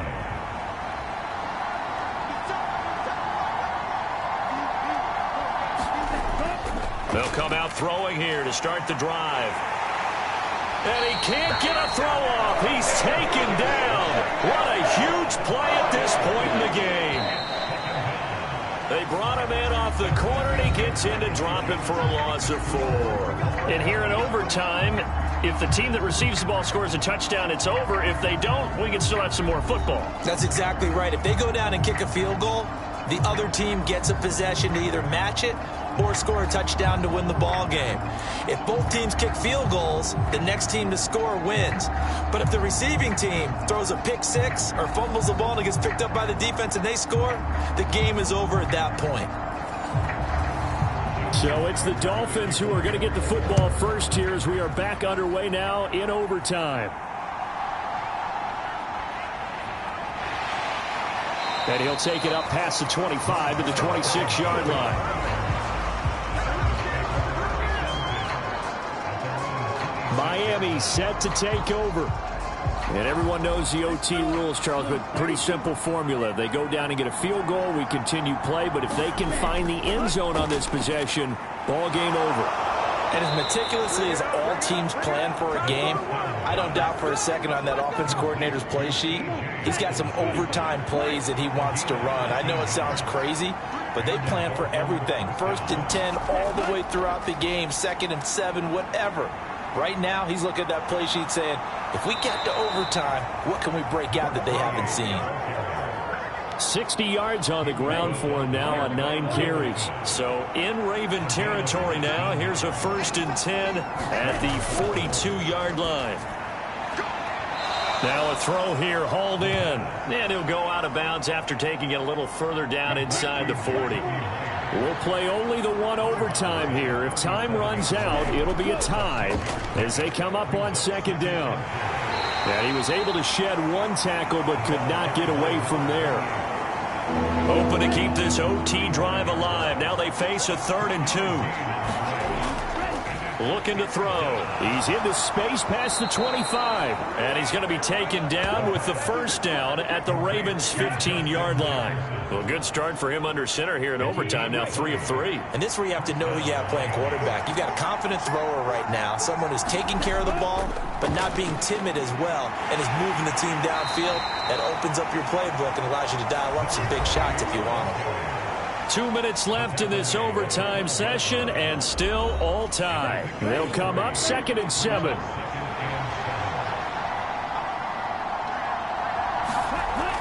They'll look to throw. And that falls to the ground, incomplete.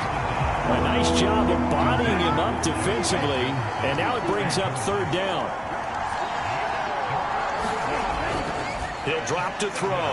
He's got his tight end over the middle, T.J. Hockenson. And they're going to drop him well shy of the first as he can only make it to the 11.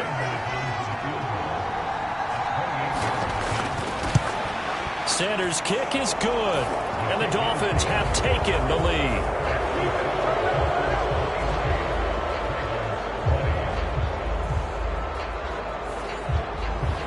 So they do get the short field goal here to get them the all-important overtime lead. But, Charles, you wonder if they'll wind up ruining the fact that they were able to get down into the red zone, yet not able to find the touchdown that would have won them the game. Brandon, you're absolutely right. In overtime, when you get the ball first, the hope is your opponents never see the football. But now they're going to get a drive to try and win it, or at least keep the game alive with a field goal. And I'm getting a dictionary out to look up ruin. And now Baltimore gets set to take the field. Well, it's pretty simple now. They need a field goal out of this drive to extend overtime, or obviously, Charles, a touchdown to win it. Yeah, and I'm taking the defense's perspective on this one, partner, because now they know with a 3-point lead, they can afford to give that up because you just keep playing, right? The overtime gets extended. But if you give up the touchdown, it's game over. So on offense, every play you make, you've got to try and get just a little bit more out of each one in order to try and get to the end zone, because they're going to play everyone back, keep everything in front. Line of scrimmage, the 37 on 1st and 10. Jackson. They'll run the screen with Mitchell.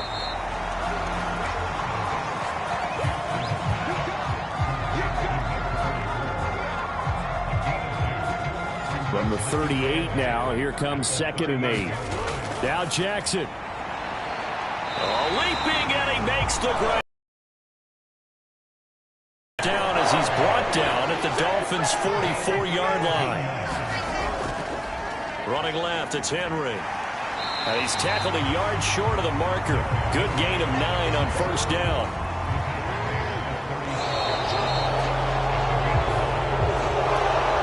Game we were treated to in this one, and on that final play they had a chance. They had the ball just beyond midfield for one final shot but couldn't get it done, and they suffered the loss. Yeah, and you mentioned how they had a chance on that final play, and getting it to midfield gave them that opportunity, hoping they could find their way to the end zone and make that miracle happen. A really good ending to an entertaining contest, though. So for Miami,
today. From Lambeau Field in Green Bay, Wisconsin, it's week 4.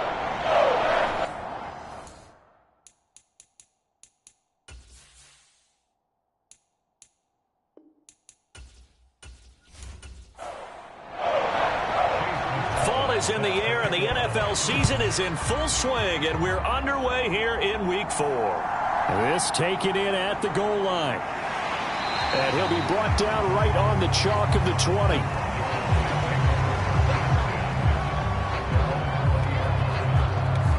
First look at the Cowboys offense as Dak Prescott gets ready to guide them. And you and I both know that any win is a good win, and that's what they did last week. But there's also plenty for him to work on in his game, wasn't there? Yeah. 2 touchdowns, an interception. Yeah, you know, he wants to increase that a little bit in terms of ratio. But first and foremost, they did win the game. Looking to pass, first play is Prescott. This short pass into the hands of Njoku.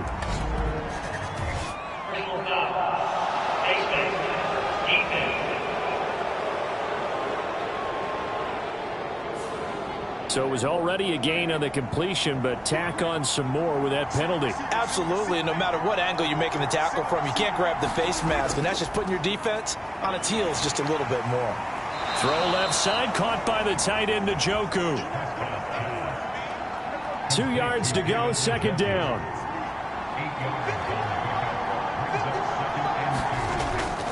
Play action now, Prescott. And this one incomplete. Too much contact to hold on to that one, and it's third down. They'll come to the line, needing only 2 yards to gain the first here. Prescott on 3rd and 2. Forced out to his left. And he'll go down inside the 45 before going out of bounds. Give him 7 on the tuck and run, and it'll get him a new set of downs.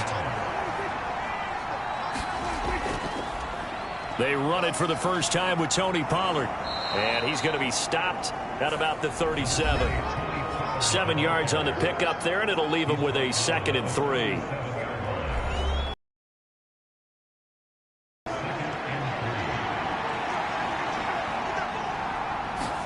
Prescott. This short pass into the hands of Njoku.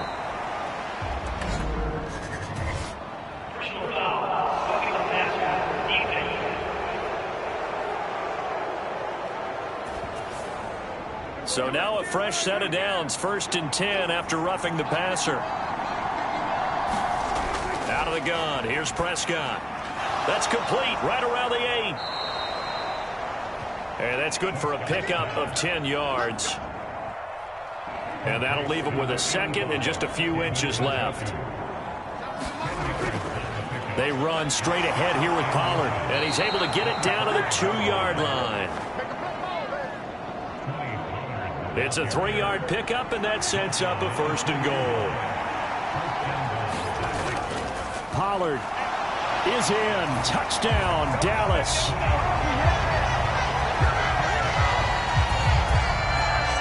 So a good job there, Charles, taking advantage of the short field, and they score first, punching it in on the short touchdown run. I love the theme there, right? They didn't have to do anything big on that drive. Took advantage of where they were on the field, took it downfield, put the ball in the end zone. The only thing big on that drive, the 6 on the scoreboard. So after the touchdown, Aubrey now to kick this one away. Nixon elects not to return it, and this comes out to the 25. Love going to break the huddle, lead the Packers up here 1st and 10 at their own 25-yard line. They'll try and start this drive in the air. He has it complete to Christian Watson. And they're able to get this one across the 35. So here's a 1st and 10 at the 38. In motion left goes a tight end. A first carry now for Nick Chubb. And some good acceleration there as he's across midfield to the 48-yard line. So on the other side of the field now, it's 1st and 10 as they've got things rolling on this drive. Here's Love. That's complete. He finds Jaden Reed. And he gets this inside the 35-yard line. Well, the numbers for Reed a week ago.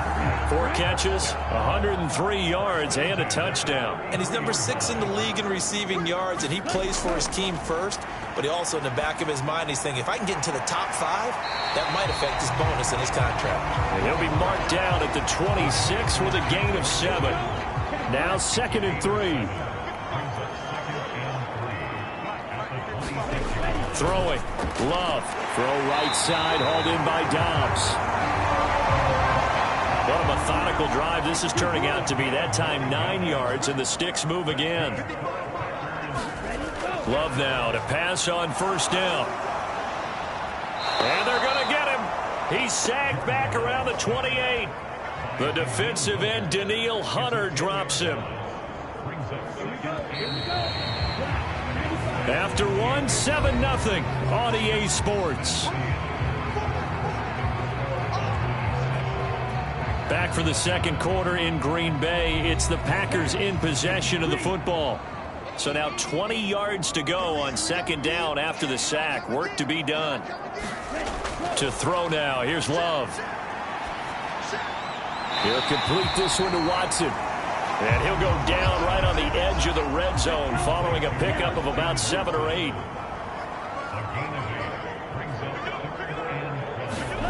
On 3rd down, Love.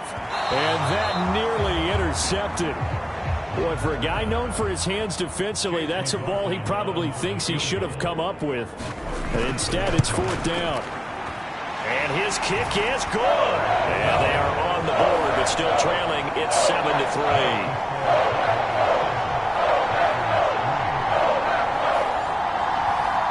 So they're able to end that drive with 3 points in this one-possession ball game. And ideally, you want to end every drive with points. Most quarterbacks would tell you, let's end it with a kick, right? A PAT, that's number 1. Field goal you'll take. Punts, you really don't want to do that. In this case, they'll take the field goal and get prepared for the rest of the game. So here are the Cowboys to take over. Last week they defeated the Broncos, and they've got the lead here as well as they work with a 1st and 10.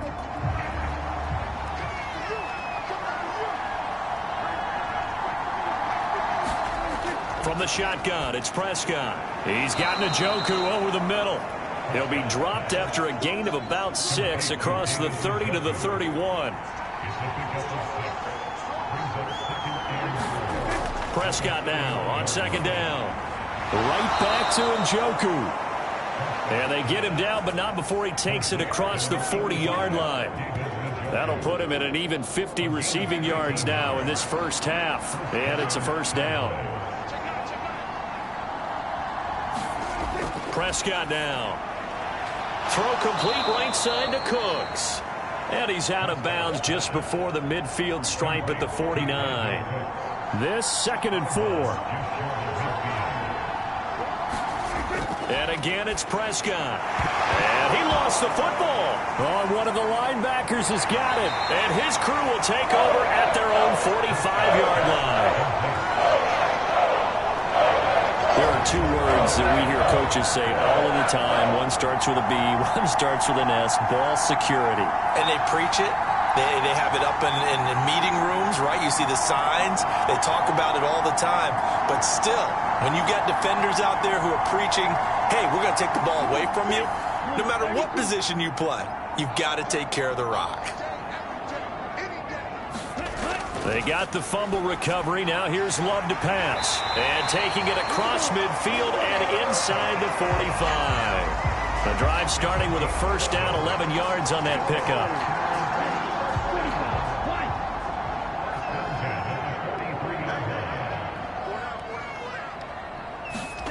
To pass, here's Jordan Love. That's taken in by Watson. Short completion, just 4 yards. And that's going to bring up 2nd down. They'll send Reed in motion left. And now a fake on the jet sweep and a give to Chubb. 2 yards the gain there, and now they're left with a third and about 4 for a first. 2 minutes to play in this first half. 7-3 our score. And we'll remind you that coming up at halftime, we'll join Jonathan Coachman and the gang in Orlando. Coach will have stats and scores from the early games going on here around the NFL. He's got his target. That's complete. And he's going to have another first down here as the tackle's made at the Cowboys' 12-yard line. Excellent play there on third down. Give them 25 yards. But one of the ways the quarterbacks keep all the receivers alive in a play, never lock in on any one guy. Make sure you keep your eyes moving, scan the field. And here he finds the open guy for a nice pickup. They had to settle for 3 last drive, hoping this second go-around ends in 6. In good position, 1st and 10. Throw out wide is incomplete. Here's 2nd and 10. Now Love. Got his man complete over the middle. That's Ferguson. 5 yards. Now it's 3rd and 5. Again, it's Love. Going right back to Ferguson. Now the Cowboys going to burn the first of their timeouts as they'll head to the sideline and talk over what to do next. Chase McLaughlin now for the field goal try. From the right hash, and this one just a chipping. And his kick is indeed good. And they'll get it back within a point at 7-6.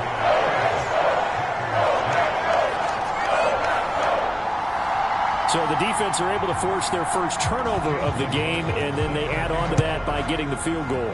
And you don't just want to take the ball away from your opponent, partner. You want to make them hurt as well. And if you don't score yourself on defense, turn it over to your offense and have them put points on the board. The Dallas offense back out onto the field. And with still more than a minute to go in the half, time to try to mount a drive. And I would think that they would have to. This is today's NFL. You got to push it whenever you get an opportunity. You can never have enough points with the high-powered offenses that you face. And analytics will tell you, try and score when given the opportunity. Prescott, that is caught by Lamb. The Cowboys going to use their second timeout now as they'll stop it with a tick under a minute to go before half. The big play to start him out has him at the 45 already. Here's Prescott. And the Packers give him nowhere to go, and they bring him down. Rashawn Gary that time fighting free and getting to the quarterback. I think a lot of time when we see a sack, you say, well, you blame it on the offensive line, the quarterback, but here, maybe you just tip your hat to the defender. What a play. Yeah, and I think sometimes they just get a sense of the play before the ball's even snapped. Kind of like a sprinter anticipating the gun in a race. They're off, and guess what? The quarterback's down. Coming up now on a 2nd and 15 following that sack. Here's Prescott. And that's complete to Cooks. It's a pickup of 12, and that'll set up a 3rd down. And let's see, the Packers defensively 6 DBs, so a dime look on 3rd. Could play coverage or bring pressure.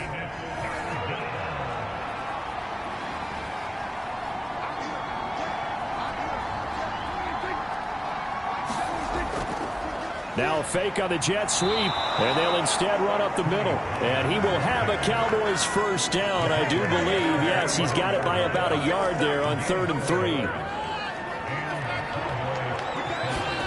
Final play of the half, Prescott. Drops this underneath for Pollard. So we're at halftime with our score 7-6 in a tough-fought first half. As we'll send you down to Orlando, and we check in with Jonathan Coachman for our EA Sports Halftime Report. Coach. All right, Brandon, we'll get back to you guys in a bit. But first, time for a trip around the league on this final weekend of September.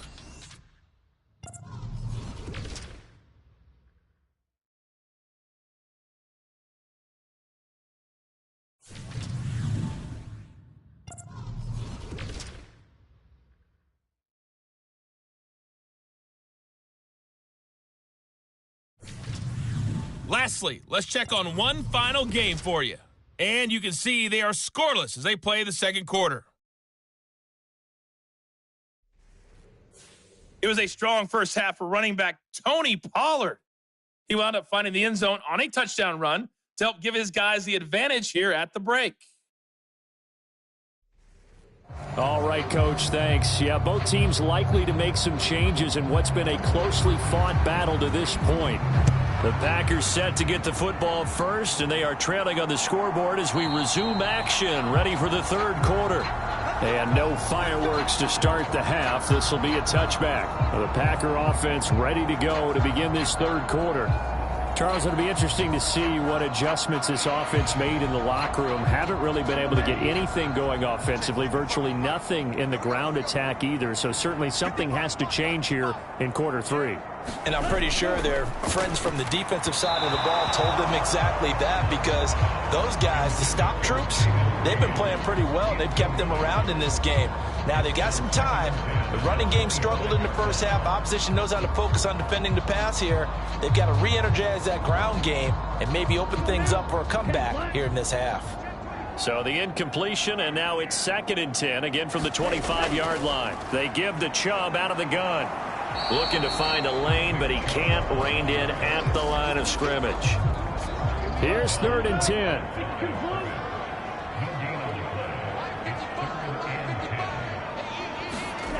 Love. A short one there, taken in by Ferguson. And they're going to get him down well short of the first, as he can only get this to the 30. It'll be a gain of 5, and that's going to make it 4th down. Brandon, a good idea there on 3rd down. Run a little clear out and hope you can get your receiver the ball coming across the formation. Nice design, but well played defensively, and they stop him well short.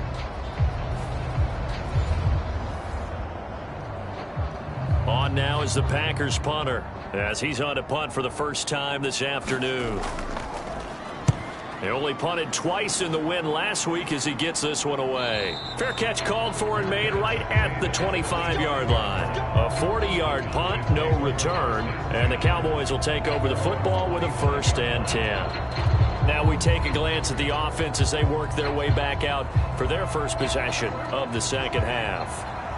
So Prescott and the Cowboys now with a 1st and 10 at their 25-yard line. They'll run with Pollard to begin the drive. And not much to speak of. Call it a 1-yard gain up to the 26. The last play got just a yard. Here's 2nd and 9 from the 26.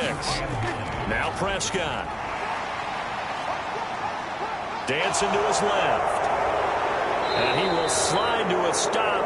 He does have the 1st down. That one a broken play, but it ends up being a good play. The scramble goes for 20. I am willing to bet that he got a monster grin on his face when he saw what was happening. Man coverage were so committed to denying a big throw that it pulled attention away from him, and he had an easy lane to hit, and hit it he did.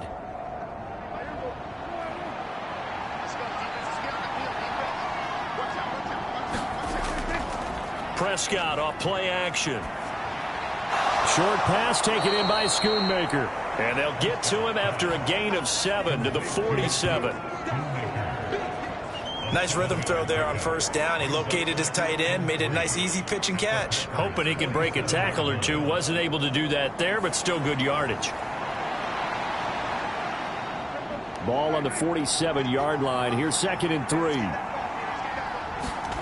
Prescott from the gun. He'll get this one complete to Zay Jones. And this is going to result in another 1st down as the tackle's made at the Packers' 35. They'll go with Pollard here on 1st down. Down to about the 32. In the first half, he was held in check on the ground, but despite that lack of production, they still have the lead. And they've got to feel fortunate about that. If they could actually get production from their lead horse, that would help open up this offense and widen this margin, too. And, he's unable to hold on to that defensively. A potential game changer, but it falls incomplete.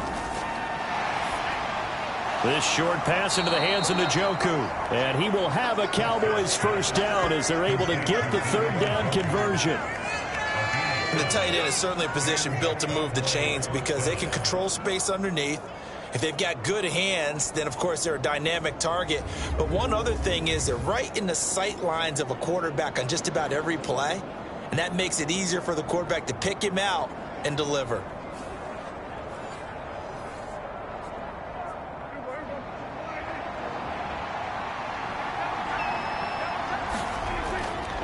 Pollard will take it up the gut. And he'll get it down inside the 20 to the 18-yard line. Here's 2nd and 3.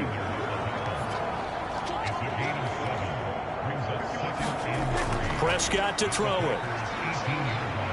Flush to his right. And they've got it inside the 10 at the 8. Give him 10 that time, escaping the danger, running with it, and picking up a first down. Facing 2nd and short, that gives you a chance to go for a bigger play through the air. But I think he said to himself, why not just handle this one? Got all the yards he needed and then some, and made that snap a huge success.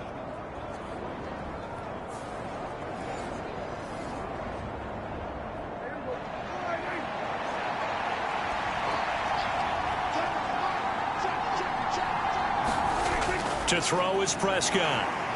Flushed out right. And he'll take it into the end zone for a Cowboy touchdown.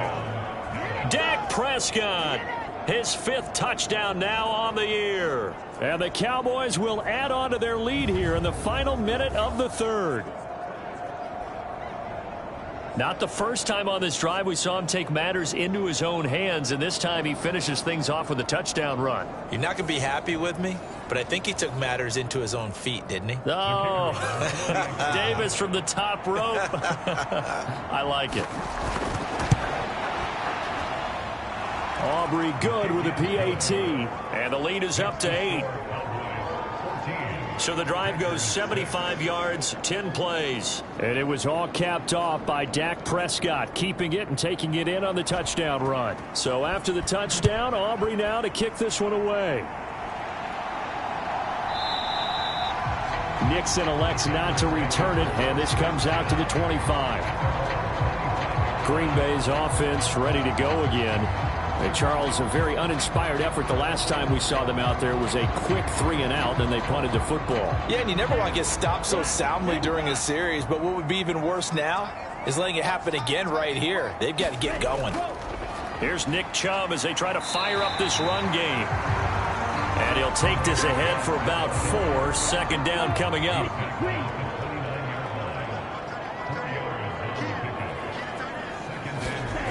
Love now. He's got the hook up with Dobbs. And he's out of bounds, able to take this one up to the 35.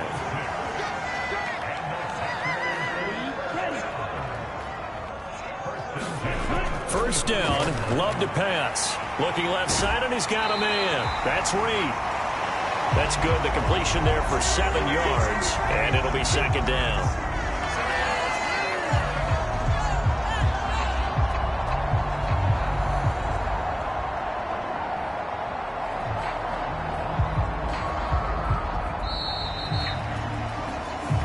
Going to get to the line to run another play. So we will switch ends as the 3rd quarter has come to a close. This is the National Football League on EA Sports. From the 42-yard line, here's 2nd down and 3. Love looking to throw it. He finds his man, complete. That's Reed. Back-to-back receptions for him, and it's another first down. On first down, they'll run with Chubb. And he can only manage to get a couple. 2nd and 8 coming up. This is what happens sometimes when you abandon the running game. It's hard to get back to it because once guys get out of that mentality of firing out and hitting people, hard to get them started again occasionally. This is 2nd and 8.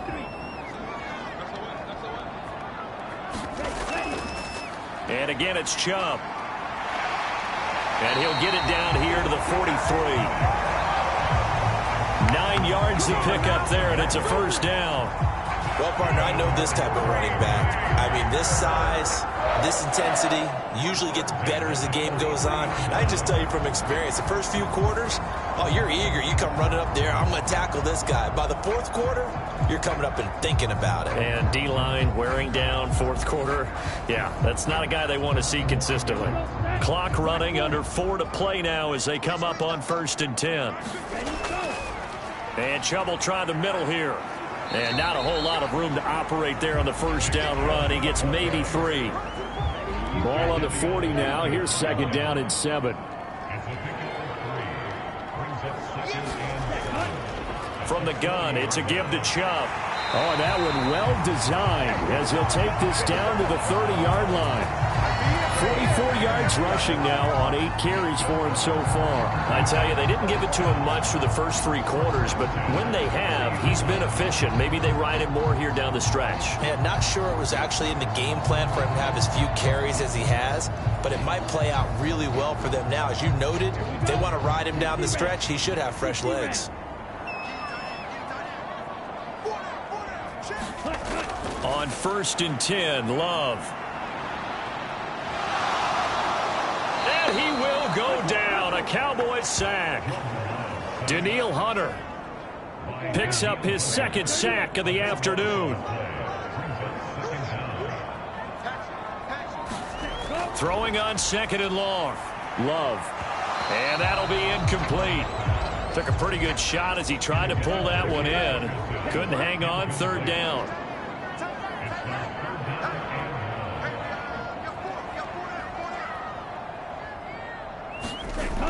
Love from the gun. And Watson has it right side. And they're going to get him down well short of the 1st as he can only get this to the 30. 4th quarter, down to the final 2 minutes. And we've got a 1-score game. So it's Packer football here as we welcome you back. And they've got a 4th down now in a game that, to be honest, has been pretty much everything. And a penalty flag comes in as that one winds up incomplete. But the contact is going to move the ball well downfield. So the defense helping him out a little bit here late in the 4th. Yeah, and you're exactly right. And when you're the one doing the chasing, you'll take a little help from the other guys, won't you? Chubb. And he'll take this into the end zone for a Green Bay touchdown. Nick Chubb with his 4th rushing touchdown on the year. And the Packers have a chance to tie things up as they trail by 2 here in the 4th. And he's going to be sacked. They came after him. He couldn't get away. And this remains a 2-point game. And the failure to convert and tie the game. Now the pressure shifts back to the defense. But I think it was the right play. I think it was the right call to try and tie the game there. Kick an extra point. You're still down 1. What's the sense? I like what they did. About set for this next drive by the Cowboys offense.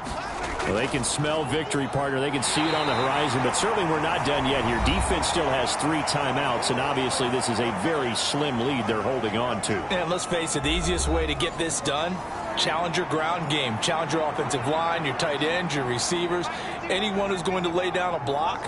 Don't let there be penetration because they're going to stack the line of scrimmage and maybe bring extra people to the ball. If you can do that, make them burn their timeouts, run out the clock, life will be good. But if you really want to gamble a little bit, a quick play action, quick throw, might be able to get it done. Just make sure it's not incomplete and stop the clock. Prescott. Pass taken in by his big tight end. Now the Packers going to burn their 3rd and final timeout. And they'll be disappointed to have to burn one there after giving up the 1st down.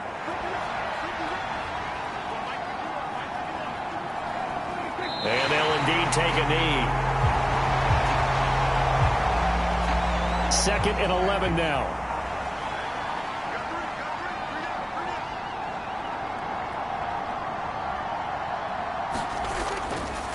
Now a give here to Pollard. And he stopped immediately there.